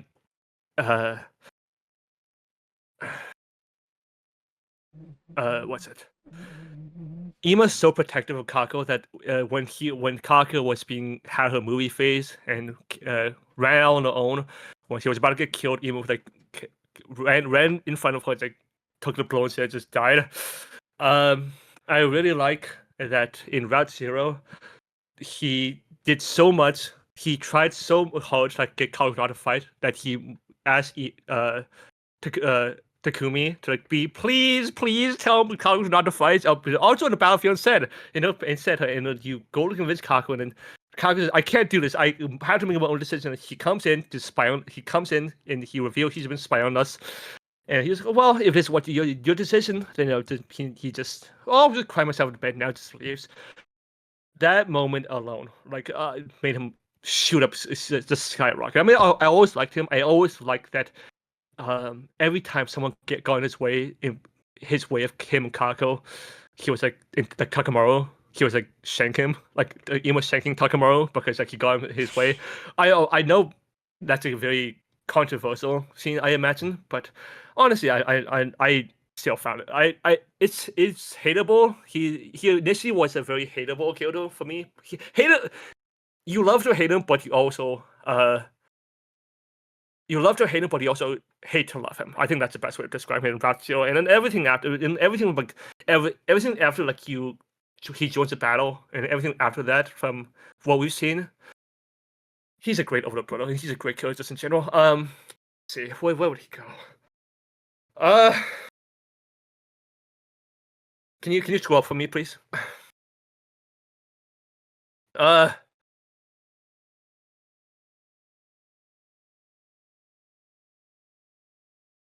I think by virtue of just him spending a lot more time with him than Vestnes, he goes just up slightly above Herho. I definitely think he's one of my favorite characters in 100 Line, and it shows. This isn't related, but after when we're doing the video with the DDLC, I've seen people do a tier list of the music. Oh yeah, we should do that too. Okay.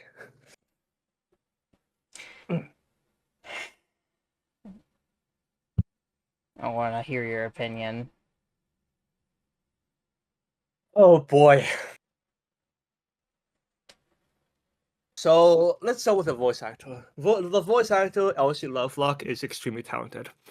For anyone who's been paying attention to just Red's entire YouTube channel, you will know that she voices both Carrara and Nicole from Class I am of a 09. Very big fan of Class of 09, and she voices the main character. And Nicole is very controversial, to say the least. Yeah, I remember by the end of the last tier list that we did at the end of Flipside, Nicole was like towards like the very bottom because I just couldn't stand her shit anymore.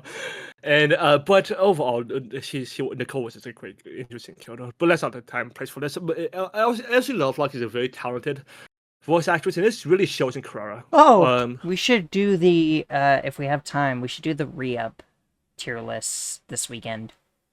Okay, I love to. And speaking of Kurara herself,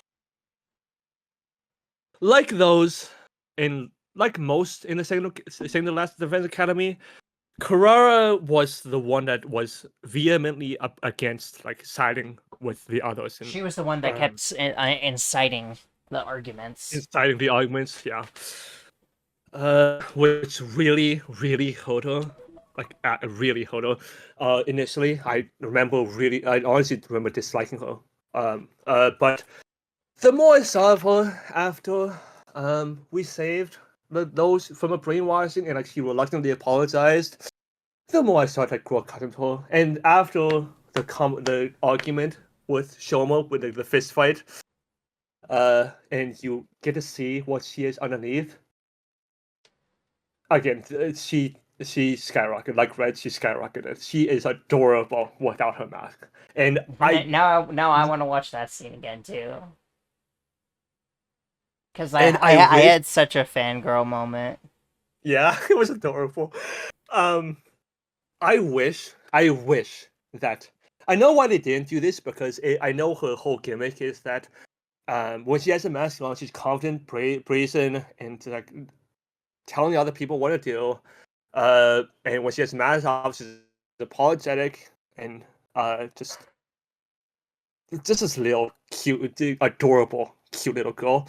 I know that's a whole stick, but at the same time, I wish that Kurara just kept her mask off more than she does, because surprise, we both like Kurara more when she has a mask off, when she would actually see what she's really like, rather than like this persona she has going on. But even despite her having her mask on, I think You know her what? relationship- You know what I remember seeing. I don't remember if Yeah. this is true or not, but I remember before I had the, I think I don't know. I saw at one point that somebody said the reason she gets so obnoxious and angry when the mask is on is because the mask purposefully smells terrible on the inside. Oh, Because she just never washes it. that's a funny reason, honestly. And, like, that's the whole reason she's so easily angered and has a short temper is because it smells terrible. You know what? That's as good of a reason as ever. But even despite that, I remember one of her best moments to me was that after it's revealed that Gaku ate the curry, Kurara walks up to Gaku and was like, "Well, I know that you ate the curry, but did you enjoy it?" Gaku's like, yeah, I liked it." And like, "Yeah, okay, I'll make more." And then leaves it like at that, rather than just like My favorite has- moment for her is the after Kyoshka dies. oh And she walks into the cafeteria without her mask, and they talk it out. They talk things out, Yeah. and we get to see that full scene that's a wonderful moment as well. because it's one of the only times in the game where she talks without her mask and is not crying. Mhm. And then she goes to Shoma and then she like, "Oh, I know you didn't eat the curry. Just one like I think it was testy or something like that." Um, yeah, that was a really powerful moment for me and really spiked her killer for me. And everything from then on with Gaku, her moments with Gaku is hilarious. But at the same time, her whole thing about, "Oh, be proud of the Otsutsuki family, but I am blah blah blah," it gets really annoying sometimes. But I can't bring myself to dislike her. At one point I had no problem disliking her immensely, but right now, and for and just like in more mitosis, Red's in love with this kid, so I am also like loving this kid as well, and for more reasons than once. Because when she has a mask off, it's honestly adorable. The question is where she goes. Oh boy.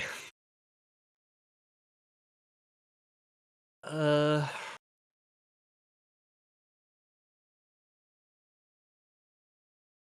I like her more than Ima. That's in between Natsuki and Ima.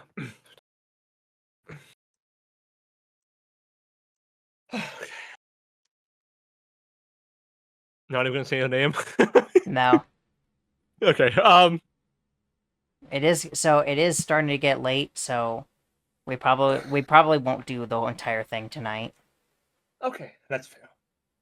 because I'm already starting to feel a little tired. But we can keep going for a bit longer. Okay. I mean, yeah, my throat is starting to hurt, so I'm gonna get wind from how much I've been talking. Okay, let's do her, and then that'll be it for the night. Okay. Marika.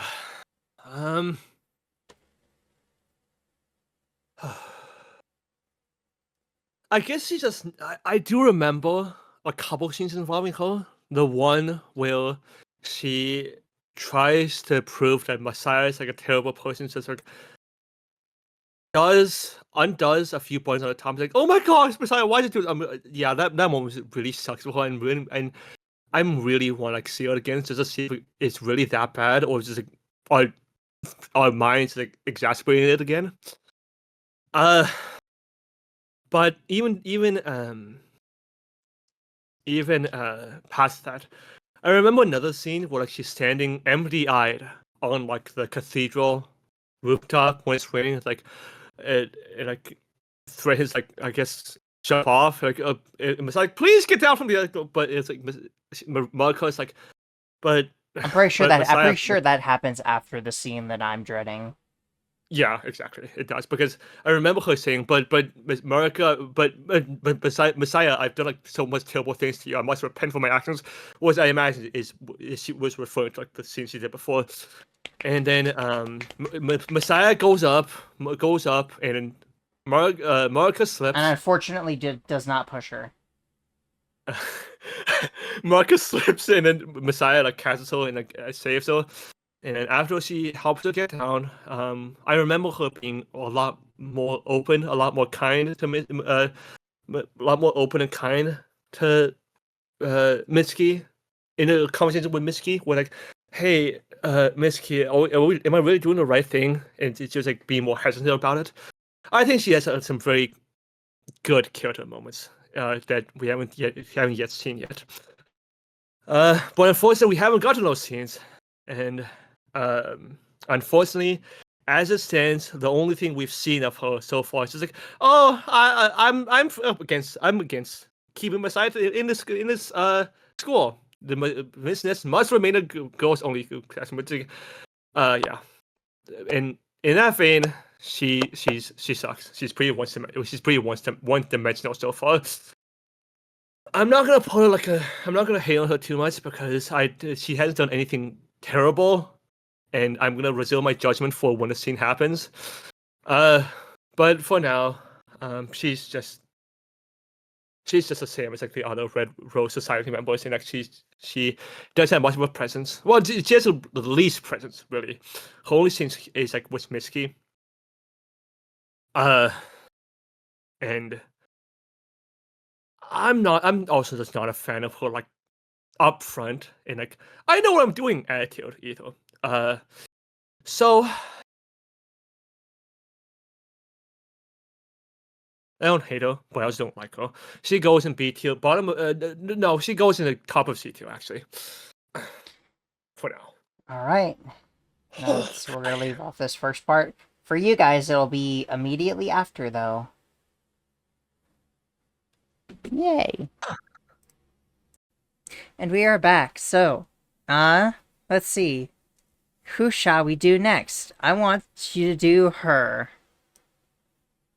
Oh, is this because you've just finished a wrestling event?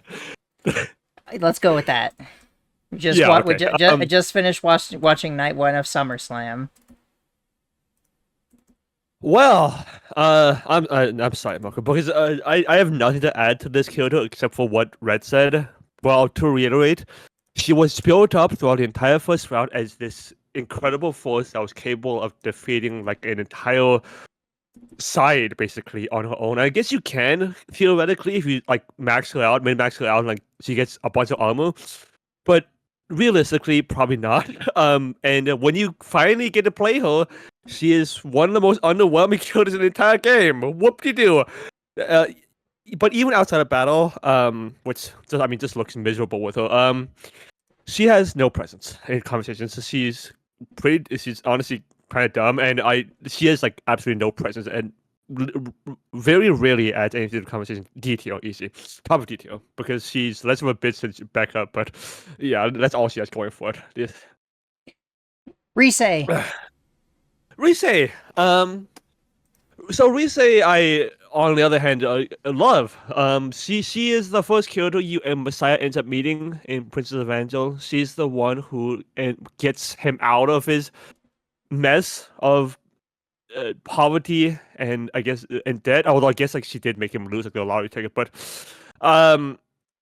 In exchange, she brought him to. In exchange, no, not in exchange. She was gonna do it anyway. But in exchange, she brought him to Vince Nest, where she met everyone else you see on the right there. Um, including Mark and Shiho. Yeah. And since then, she's been our guide. She has helped us. She's guided our hand through like pretty much everything in the game so far. She's patient with us. She's introduced us to like a bunch of different characters. She started the White Lady Society and made Shiho, Ruko, and Aika ultimately support Messiah. Ultimately just an amazing character. S tier, easy. But Where at in S tier? willingness. Yeah. What'd you say? Yeah, I was saying where at in S tier. I can't exactly see. Can you scroll up for me a bit? Sorry. Yeah. Didn't realize that. Let's see. Do I like Hamon Tsubasa?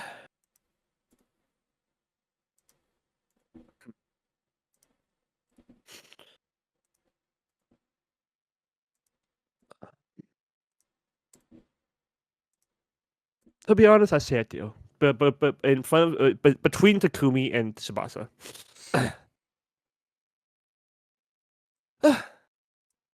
Aito. You were. I mean, you also are a very interesting character. The current round we're doing really helped my opinion of you. If we didn't get to the part in a current playthrough where I mean spoilers, Aito just gouged out his eyes, crushed them underfoot, and okay, I shut up. Won't saying Squish. that. No. Squish. Squash. Squish. Slurp. Just as just as a sign of like his commitment, of his devotion, of his ability to change. I really like that after he found the truth. Yeah, he got over in less time than everyone else, but it makes sense because like he basically lived an entire life that is a sham. And as a result, once he did get over, he basically atoned, quote unquote, for his actions by removing both his ability to heal, smell and to see. Although headcanon, he removed his ability to smell because he keeps finding his underwear in expeditions. Um, he is a great unit in battle. Although it's just Chewy spam. He was a bit of a bitch in Route Zero. Killed Sirei, killed Hiroko. Indirectly killed Nozomi. He killed Shion, which I mean, it's a little bit hard for me to look past that. Unfortunately, one round and a couple scenes does not redeem him enough to make up for an entire round of his. Just like even if it was out of his control, even if it was implanted to him, I'm sorry. It was. I feel kind of bad for blaming him for Route Zero when it wasn't exactly in his control, but at the same time, he was pretty much in control. Although I guess well, yeah, he also single-handedly made us lose in Route Zero.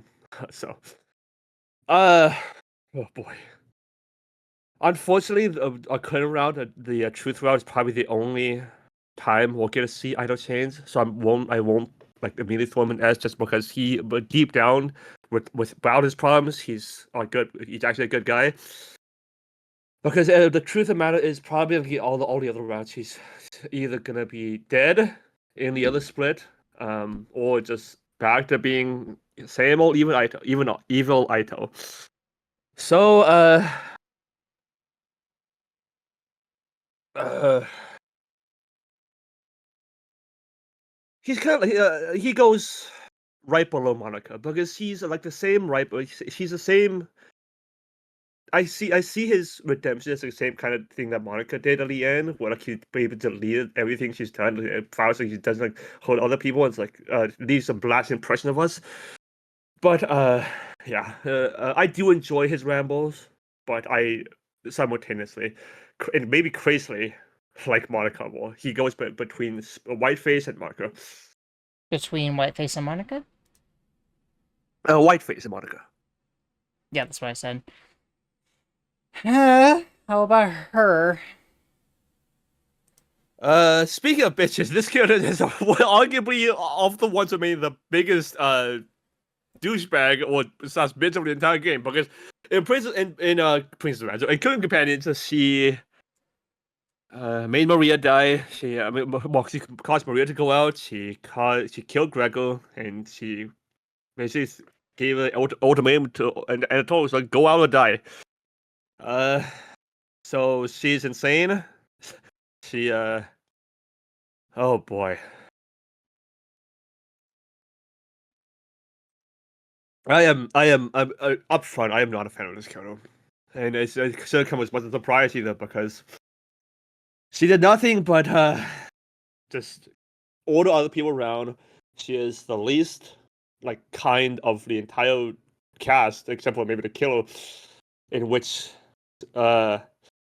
she is also the one who was the most, I guess, open to eating the meat from the first time we found it, when we found Maria, or at least part of her.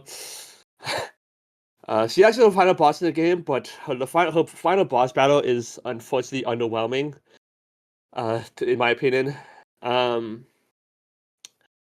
Honestly, when we locked her in like the cellar, it was genuinely satisfying. Just to see her bang on the door, it's like get me the F out. I was like, oh no, F off.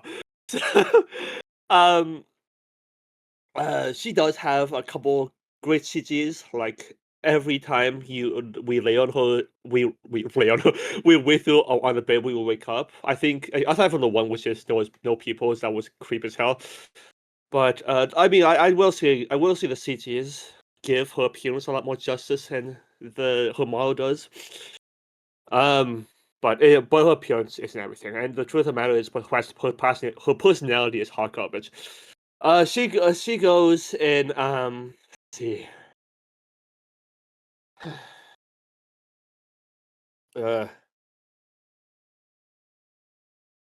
She goes between Marika and Yugamo, personally, for me.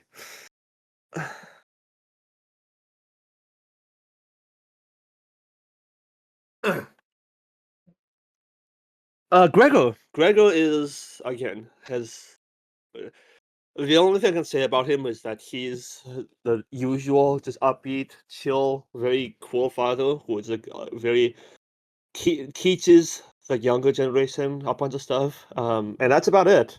That's basically all it is to his kiddo. Because aside from him getting the most brutal death of the four, um,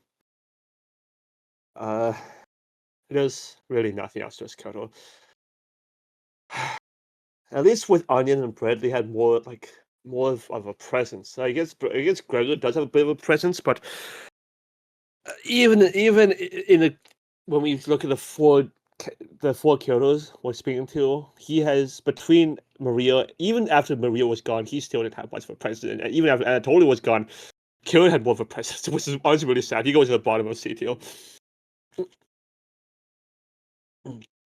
We're gonna just go through all of them. Okay. Anatoly is the same vein as Gregor's. He is just like a very chill guy. I like the implication that he can't read, as Red said. I really liked his squirrel, I think it was, which strangely, quote unquote strangely, disappeared after we ran out of food. What a coincidence. I do feel bad for him. And I do feel really bad for him in that when he find the meat, and like Anatoly was like really hesitant to eat it, and like, when he caves, and then later on he's just what have I done? I can't get a this taste out of my mouth. But then ultimately, as the hunger pangs hit him like harder and harder, he ultimately caves. I mean, it's understandable, but at the same time, I just feel for him. But apart from like that powerful moment, he really he also doesn't have much of a presence. He goes but between Potato and Yugamo.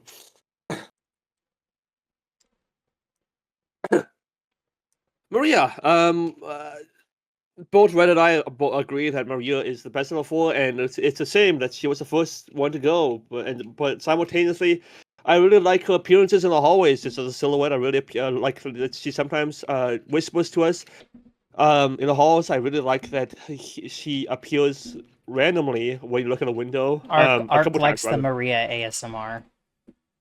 Yep. Yo.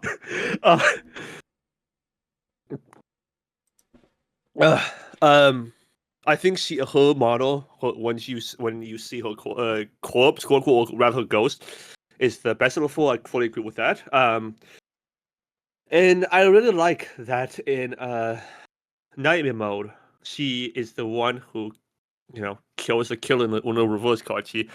She manipulates him and thinking like she's falling in love with him, and ultimately just like stabs him and then kills him. Which, I mean, good riddance. Good job, Maria. And then And then she goes on to like inform the rest of the world about like supernatural elements. Mm-hmm. Yeah, she's ultimately like a wonderful colonel. Let's see. And it's at the end of the story, we learn that she dies peacefully, which is a great ending to her arc. I really like her. And yeah, we both love her. So she goes in A tier, but the question is where in A tier. I like her more than Ayaka. I like her more than Yuri. I find Shio funnier, but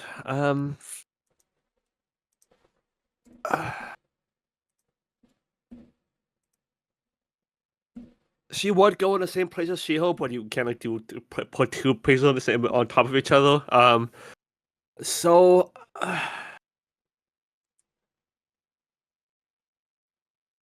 I definitely don't like her more than the rest of us. Let's see.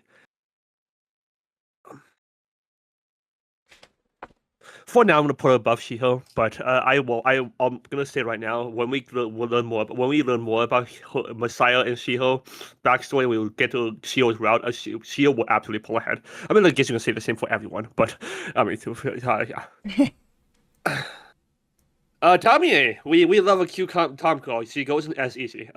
She is adorable. The whole step thing is like the cutest thing, one of the cutest things in the entire game. I am also a huge fan of Catgirl, and this girl Tommy makes it work perfectly. She is the encapsulation of everything. Well, just everything I like about her. Like Neko stereotype. Aside from maybe the outfit, but I think that's for the best. Um, all of her outfits are adorable. Unfortunately, she doesn't have nearly as much of a presence as like all the rest of the cast, aside from maybe Mitsuki and Marika, which is exactly why in With Happiness, we are both really interested in seeing where her character goes. But for now, just based off how she is, how adorable she is,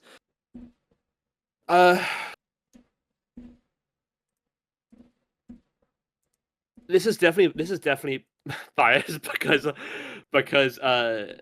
well, one, I mean, no, I'm gonna keep my bias in check because she is adorable, but at the same time, the other Kyotos, like C and A and S tier, have like more of a, I guess more of, we learn more about them. We're gonna spend more time with them. But I suppose honestly, I still love her. It's just I love her more than Vestas. I love her more than Ima. I don't love her more than Crow without a mask, but with a mask, yeah, between Natsuki and Crow, for me.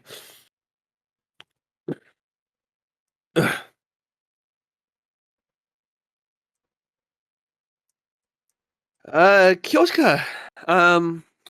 Okay. Yeah, I miss her. I think her babble squabbles with Kurara is honestly really funny. I find her illiteracy sometimes a bit grating, but most of the time really funny. I find her her battle prowess. I mean, from what I've seen, her battle prowess is always also really good. Although ever since ever since she was gone, I mean, even when she was here right before she died, she didn't have much of a. She took more of a backseat to like Tsubasa kind of, and of course like Takumi. But ignoring that, see. How she is normally, I think how she is normally is like B tier or like bottom of A tier, but like what she says like like so Takumi like please like kill me, but when when the decision came and was willing to like take the sacrifice for the rest of it for Tsubasa Takamaru, I thought that was really powerful. I really thought I really like when she's actually being smart, I guess you'd call it. I really like that she's also like responsible. And I mean, she's a great god. Every time someone falls ill, like Nozomi with the rejection symptoms, Kyosuke is usually always the one that's like stays vigil in the front of the room.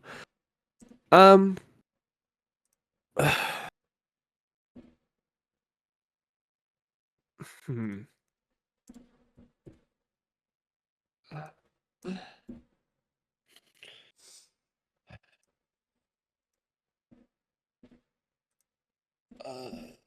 I do like Ito's ramblings more, and I do like Ito more just in general.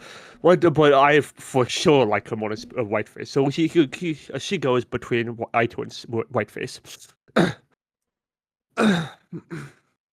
Siri. Siri. Oh boy. He died. he died. Yeah, like I said, he died. He had no presence in Route Zero, and let's see. And Cole Takumi, he was just like the person who get picked on, which is honestly really cathartic, really satisfying. Like everyone be like, no, we're not doing this for you, we're doing this for Takumi, which I guess is a double-edged sword. In Vestas' route, I don't remember anything had like any like Vestas' route, honestly. And then in conspiracy route, he was hilarious. He killed Takumi repeatedly, which is again one of the funniest moments in the game. Which I honestly do have to give him a few points for that.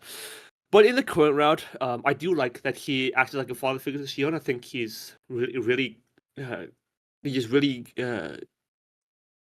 I will respect him for that. He's a father figure to Shion. I will respect him that what he's doing is based on the will of humanity rather than his own actions. But I guess it also like begs the question of how much of what we see in the story is his own self and how much of him is like the will of humanity. Because to me, how I've seen it is just like his programming, as we've known, is always just what the will of humanity decides. In which case, if that's true, if that's true, then yeah, he's. Well, I guess do I blame him for what humanity's done? Because I guess humanity in its entirety isn't in part of its porn. Like seriously, bet close you can get to that, but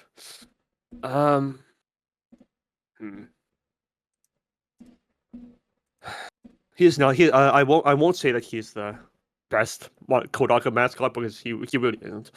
He's better than the whatever the one is 99. That's for sure.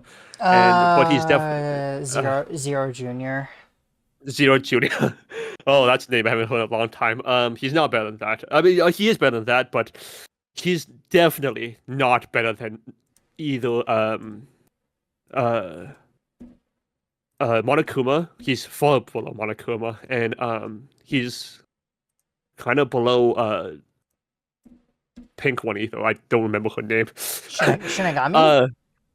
Oh, no, you mean Usami or yeah, Usami is Usami, her real yes. name. Yeah, and yeah, I mean, I like Shinigami like the most of every single mascot, so that's not too surprising. I've never really But considered her a mascot though.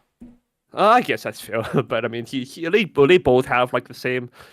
I guess that little sidekick. Or maybe that's Karumi instead. I don't know. But anyway, I do remember that the first thing that we said when we talked about when Siri showed up was that it is just Shinigami. yeah, it's just white Shinigami. That's exactly what he is, basically. Because I think his models are exactly the same, except for he's a lot less waifu and playful. uh, I mean, again, I will give him points for him being like a father figure to like Shion. I think, and I like that he's protective of him, such that he won't let him like interact with the others, and he's doing all this for like, protecting humanity. I will believe that, but at the same time, I mean, I don't like him. Here, I'm sending you a picture. Okay. Okay. What is this? Ooh, that's Yeah, that's a good that is basically just Sirei. uh-huh. Or rather, Sirei is just her. I love to see like if Siri was like if Siri as like Shinigami as a human. I wonder how that would look. Oh, I guess you can see like the visual novel, but I really consider that, you know. Uh I'm gonna put him between cabbage and raspberry, personally.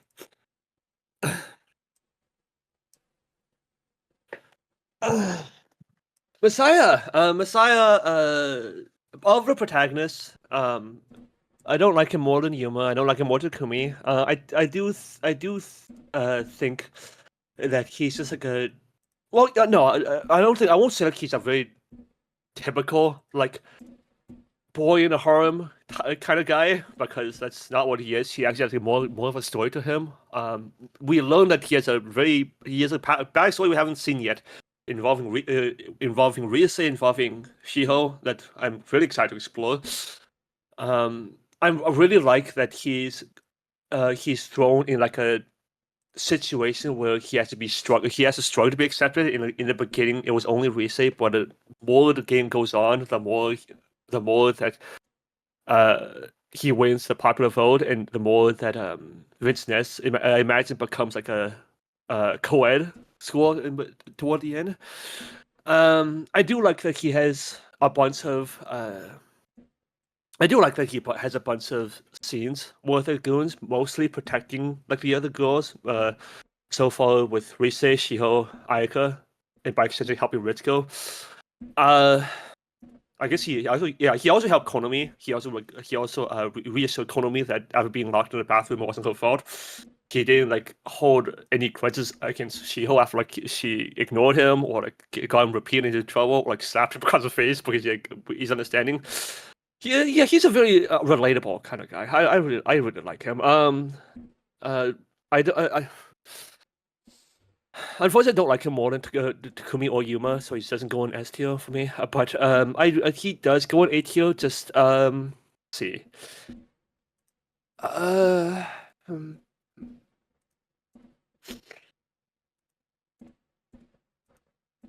I will say that by the time we finish the game, the Messiah will probably end up in S tier just by virtue of how much time we spend with him and how much we learn about him. And also, he's a great fighter as well. Let's see. Whereas I've couple grievances with Yuma, like in Route Zero, about being overprotected with Kako and Kurara sometimes, where like her Uzuki annoying, sometimes grating on me, and like her just being the one that's holds so many I guess grudges, so many arguments against her. Yeah, I don't. I don't like him. I don't like him more than Tamiya, but just by virtue of like Tamiya is like a lot cuter, and like I fully met like cat girls, but yeah, he goes between Tamiya and Kurara for now. Hmm.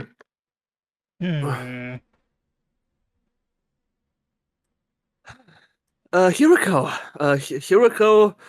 is another Kyoto that died really early in Route Zero. She appeared. She said a few lines. Actually, she acted as a leader, which I would say she was a good leader. That, yeah, like she was a bit of a iron-handed in that. Well, you aren't going out to fight, so you may as well like serve or whatever, and whatever else. Uh, yeah, like she did act as a dictator in Route 2, but I fully understand that it was for like the purposes of like the war. And then she ends up dying, and then but I will stand by that her threat to like kick them out wasn't actually gonna see it through, because like when Takumi and Aito confronted her when she was like taking a bath and Hiroko never like gave like proper answers, she was like, well when I want like win a war, I'll do it by any means necessary, and that means all of us surviving. But by the addition of like all of us surviving, that implies to me that she was never gonna like just kick them all out, because that'd be pointless, and I think that's way too simple for something Kiriko would do. Unfortunately, after and she died. And unfortunately, she died, and then after she came back in all the other routes, she really had. She does have meaningful contributions. She is kind of funny in her interactions with Takamaru, in the same vein as Kuroro and Gaku. In like whenever Takamaru is like using his brawn. Hiroko is like using her brains like, oh, you're such a dummy. I don't know what she actually says, but she something mean on that. But um.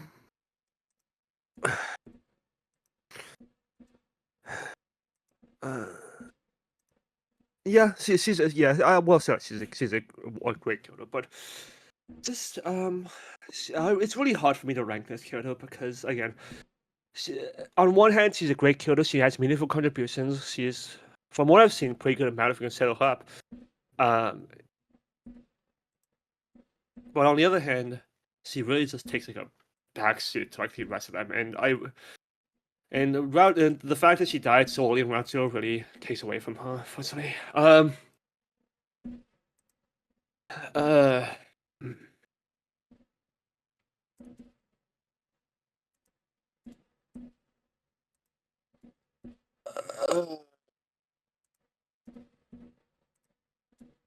I'm gonna put it between Maria and Vashnes. Yeah.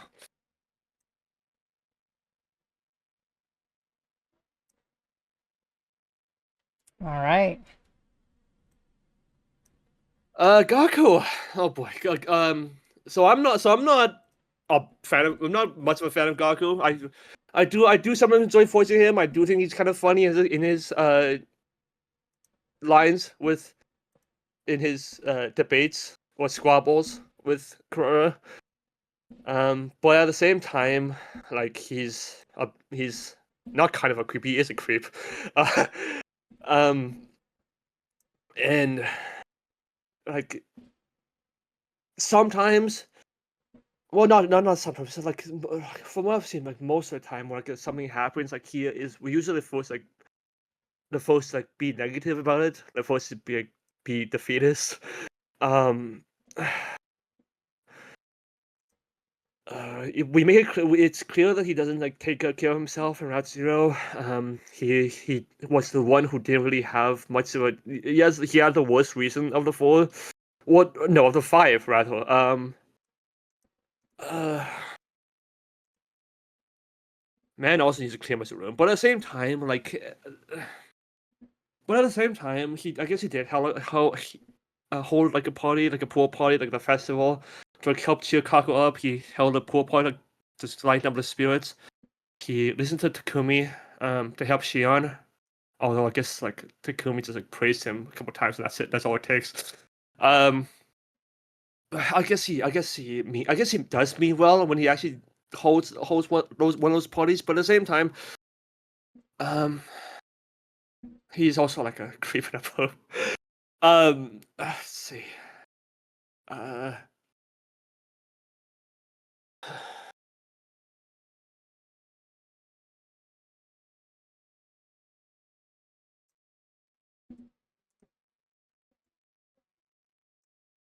uh, No, I'm gonna put him between what's that? Why am I blanking? Cabbage and Sirui. I don't know why I just blanked on his Sirui's name. Ruruko. Ruriko, it was on. I mean, aside from Mariko and Mitsuki, Ruriko is the one that, unfortunately, I like the least of. Like, I mean, I don't hate her. I'm far from hating her, but I do like she's a little bit lightheaded, and that she is always like the one that You mean, I you mean really like. airheaded? Airheaded. Thank you. I do like well. She's airheaded, which the airheaded type of people always like a really hit or miss for me. Sometimes it goes really well, and sometimes it just goes really badly. Ruriko handles it. I think is handles. I would say Hiroko handles it well. I really like her running joke of like, "Oh, Messiah, you did." You took my first time, whatever that was. And then that causes Rising Shield like going like a store. um, but at the same time, she is definitely the white area I like the least, and even like half of the Red Rose Society. She does mean well. She's very nice. But at the same time, I'm sure that there's more to the character than just being. Obviously, there's more to the character, but she's a route. Um, but for now, she's just as plain as the bread she hands out, just being airhead, and that's it, nothing more. So I'm gonna put it between Cabbage and Whiteface for now.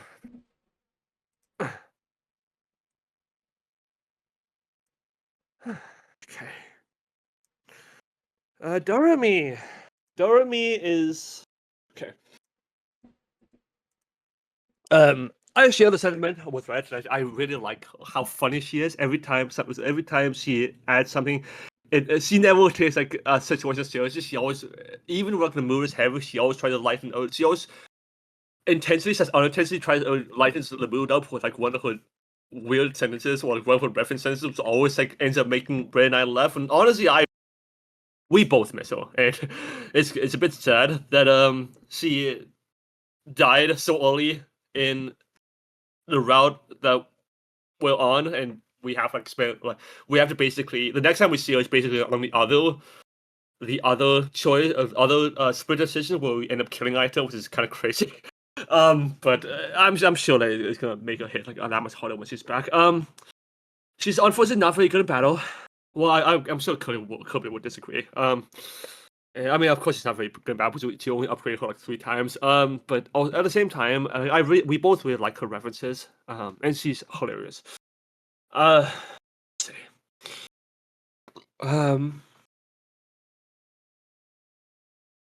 Let's see, where would she go?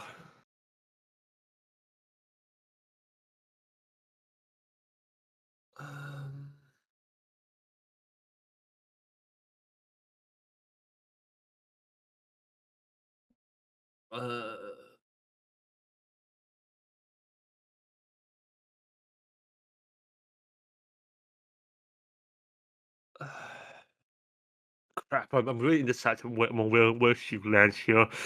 Because she's either in like the bottom of A tier or top of B tier, but just because I like her more than Kyosuke.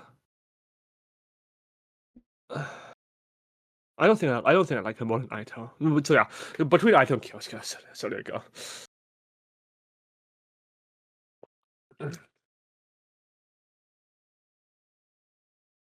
Mitsuki is the same thing. Is the same thing as Marika for me in that so far she has no presence other than just wanting to Messiah out.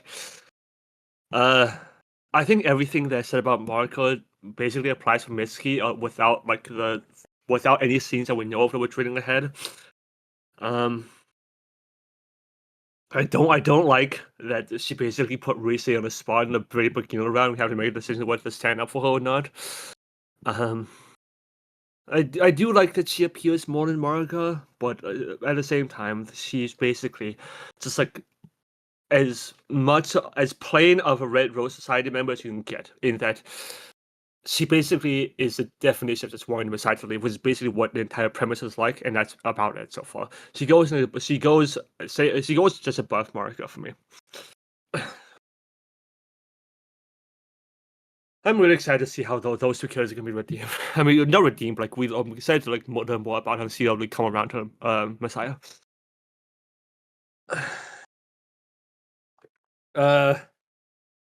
So Kako is she's cute. Kako is. Yes, Kako is. Kako is cute. I really like that she gets most of her predictions right. I do think that's a very interesting thing she has. I really like that she ends up standing for herself. Like when Takumi ends up trying to convince her, she is like, "No, I can't do it. I have to make. I have to go out and fight, regardless of what you guys want." I really like that. She's so innocent that she doesn't realize that her food is poisonous. Uh, Of course. Of course.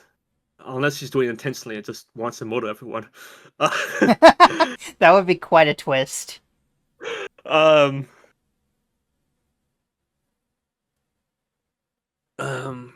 guess that's all that's going for Kyoto, that she's just an innocent girl. That's about it. Because apart from her funny moments, her innocent alliance, and her funny moments involving her cooking, and of course, like her whole arc with Ima revolving around whether how she's gonna go out and fight. What else is there to this Kyoto?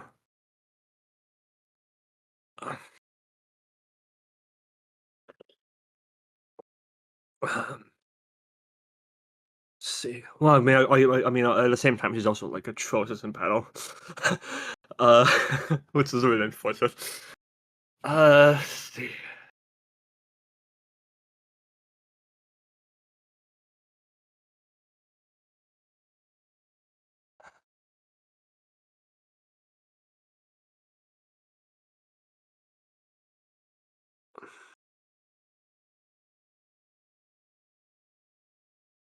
I'm gonna do a little bit of a last minute shift. I'm gonna put Kako between Aito and Doremi right now, and I'm gonna put Aito a little bit further up. Because yeah, Aito, I still feel like that's a little bit too low for him. I think I'm gonna put him instead, above.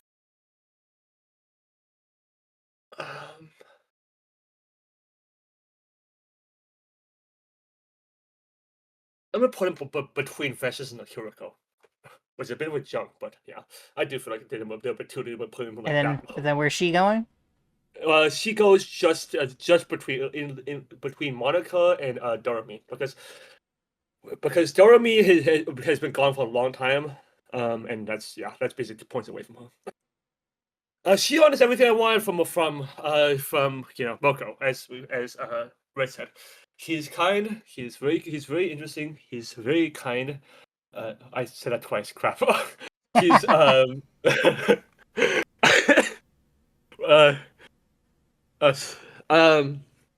really like that he tries to do everything he can to help. I think that he was built up tremendously throughout the entire first round, and then after that, in this round, it's basically everything we want him to be. He's a very good boy. That's the best way to describe it. Yeah, we both love him, and until now, there's really not a single fault in him. He's just a good boy. And so, I'm gonna put him between Natsuki and what's it, Tomie. Shoma. I'm sorry. I'm sorry. I know. Like Shoma Shoma is very divisive for me because in Route 0, after like she was really annoying because and then we learn about why he has such like that down attitude, and then we learn more about him just in general, about his backstory, and then just overall he got better as a entire character in Route 2, and I think the end of Route 2 was his height. But unfortunately, in the other routes, he's basically back to like the down attitude, and he's so one note. It's so it's tragic because he's going about it's only just like only just a spam his special attack and clear out waves of enemies, clear a path rather. But that's really all he has going for it, because otherwise, I'm sorry. His whole I'm sorry I have to deal with this. Just whatever you name it, just whatever negative thing you name up, he can come up with. It's so one note. It's really annoying. It brings down the attitude. It brings down the mood. And every time I have to rewind this, every time the camera pans over to him, I have like sinking feelings. I know like he's gonna end one of his sentences off like, "Oh, I'm sorry. No, I wish you hadn't healed my." Oh, well, yeah, He goes off. He goes off all the time. Yeah, he goes off all the time. I don't like him. I'm sorry. I wish I did more, but I just don't. Whereas I'm saving Marika and Mitsuki's for like until this point I haven't really done anything wrong. So I'm gonna put the show up between Marika and Karen, to be honest. Where is he? Marika and Karen. Oh, right there. Yeah. Takemaru. Takemaru. Oh, shucks. Takemaru. Yeah, I'm sure with that. Takemaru is just like the Nekamaru of the game. But unlike Nekamaru, he is much nicer, much more of a presence, and even after Ima like stabbed him like Route 0, like he wanted revenge on him, like he walked up him and just flicked him on the forehead and said, "What were you even now?" I really like that moment. I do think he's the best of the gang leader, the buff guy, the guy that looks scary stereotype, but he's actually really nice.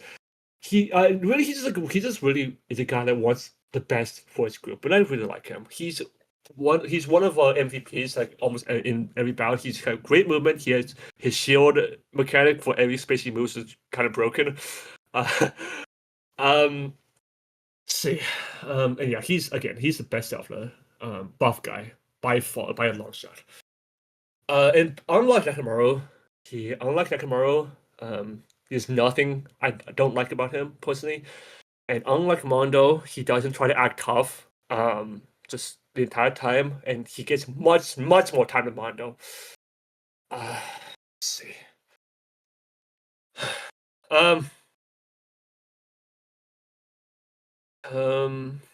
gonna put him between Hiroko and Aito, which is kind of funny because Hiroko and Takemaru is the two that squabbles the most, and they put right beside each other. Konomi is adorable. She is. I know it's not about Tommy, but she is even more adorable. I'm gonna say right now she goes. Well. No, I'm not gonna put her above Shion I will put her above Tommy because we learned more about her than we did about Tommy so far, and her whole thing about like at first she does get gritting, but like get step away from One-Sama, which with every time Messiah tries to speak with Ritsuko, but then we get to her bad scene and then we learn that we learn that. We learn that Konomi learns that Messiah isn't a bad person. She apologizes, and she from then on happily goes on to support him, and she's adorable. She's absolutely one of the cutest characters in the entire game, if not the cutest character in the entire game. The only competition is Tamie. Because every time Messiah looks at her in the eyes, she's like starts panicking, starts blushing, and runs away. Like, I'm gonna get pregnant. And I think that's one of the her whole thing is, I know some people like find it annoying. I know for a fact that some people find it annoying, but I personally don't. I think that's again one of the cutest like things in the entire game. And compared with her appearance, she's just so head patable. So yeah, she goes between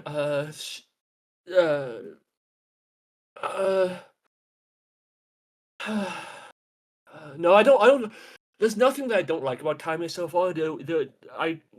Konami does lose some points for like with her initial time when she doesn't yet warm to Messiah, but I'm sure she's pull ahead when like we play more of this game. I'm gonna put her between in front of Messiah, but behind Tommy. Nigo. Oh boy. Nigo is. Let's see.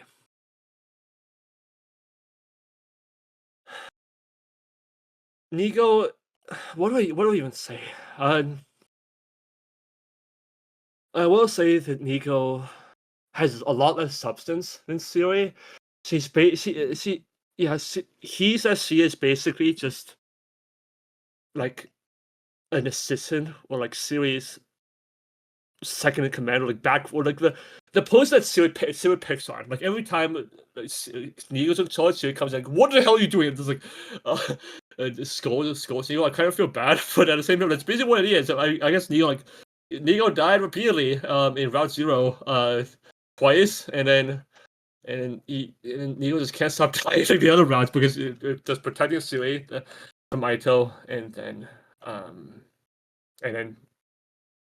I mean, I do like that there's something going on there with her and Ava, but at the same time, I do think like Nigo is like a good leader, even if she's like much more submissive than Nasir can ever be. I do like that she cares for the well-being of the others, or like much more than Siri. So she does get some points in that regard. Every time the Nozomi gets children rejection symptoms, and like Nigo is like is almost always like taking care of, is like worried about her, and tells Takumi what's up. I don't like the whole thing with Gato though. Do I want to like bring down Nigo for the whole Gato thing? I guess Gato did like inhabit Nigo's bias, so yeah.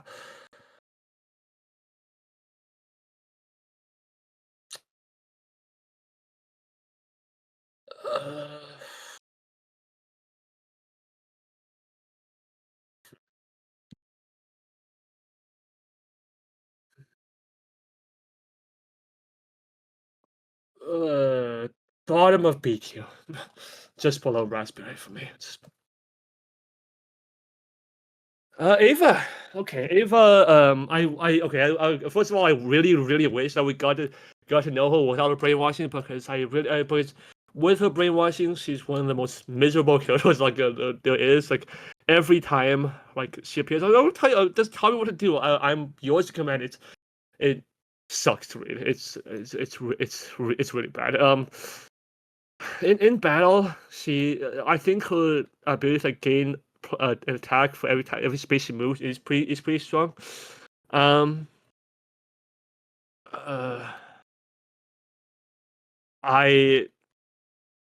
don't. I'm not really a fan of like having we capture her every time like she goes on like a tangent, or or every time she like snaps free of her brainwashing for just a moment to like start screaming her lungs out and just like starts rambling. Although her bond ranks really helped. If we didn't do a bond rank, she easily would have played like C, or even definitely C tier, then probably not D tier. But yeah, the fact that she's the only commander who I guess surrenders, and then we know this. I mean, we know nothing about her except for like what happens in the bond ranks.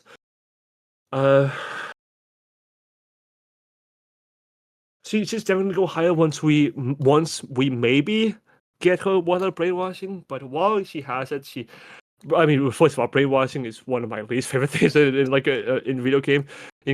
So she definitely goes in C tier, but just we're in C tier for now.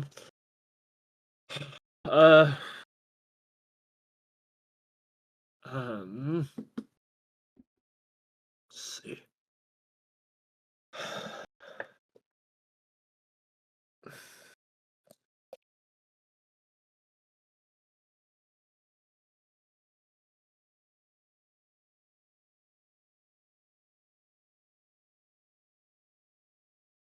Hmm.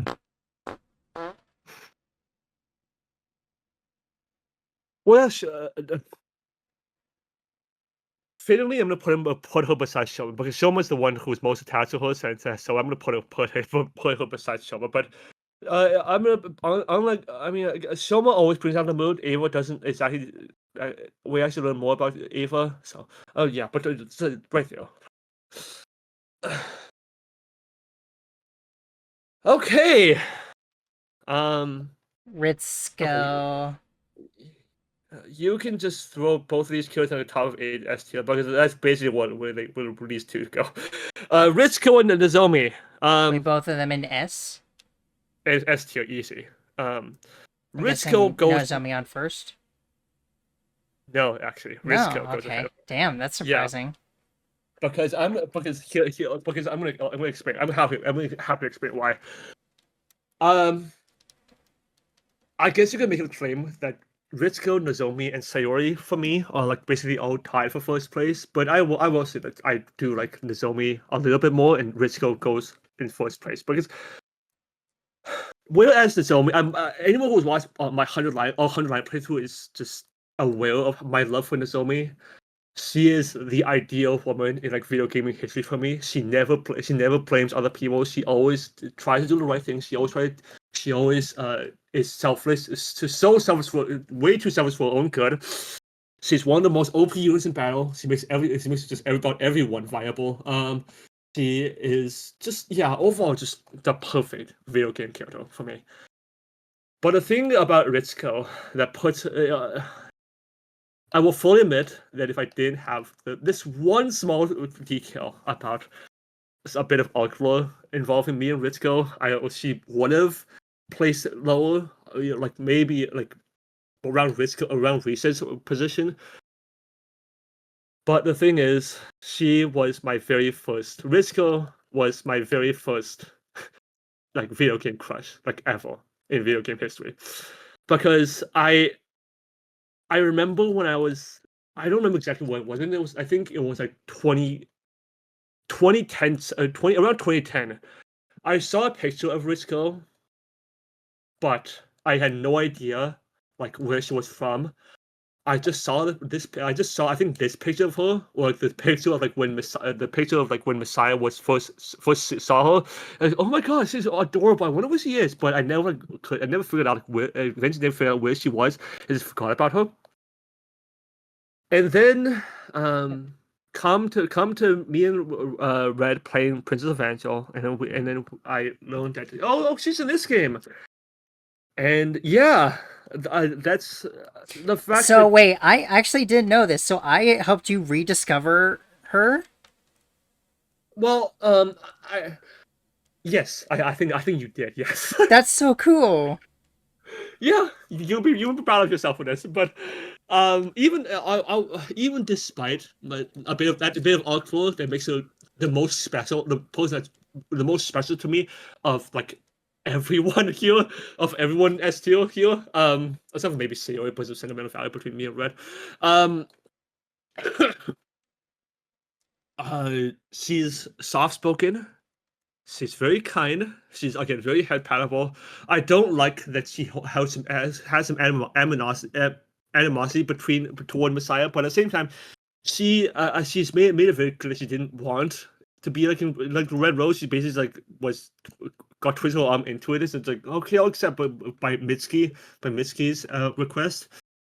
So I am very very excited to see more of her because again her interactions with Aiko is hilarious. She always is responsible. She always tries to do the right thing. Again, she is very soft spoken.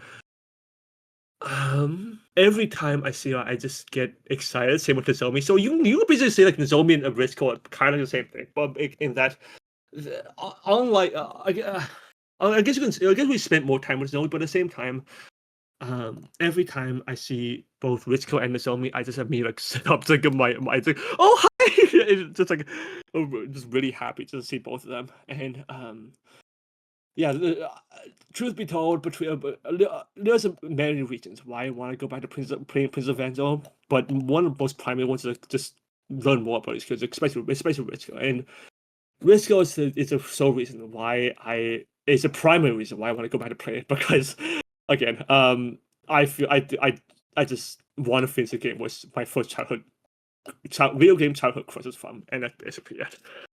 But the fact that she is my very first crush just ends her off Nozomi for me, and that's basically what it goes. Okay. Is that it? And that's it. All right. Well, there you go. Ugh. That is Ark's tier list. Very, very interesting. Very interesting indeed. I do find it how different we seem to be. Let me a second to download. Any final thoughts before we go?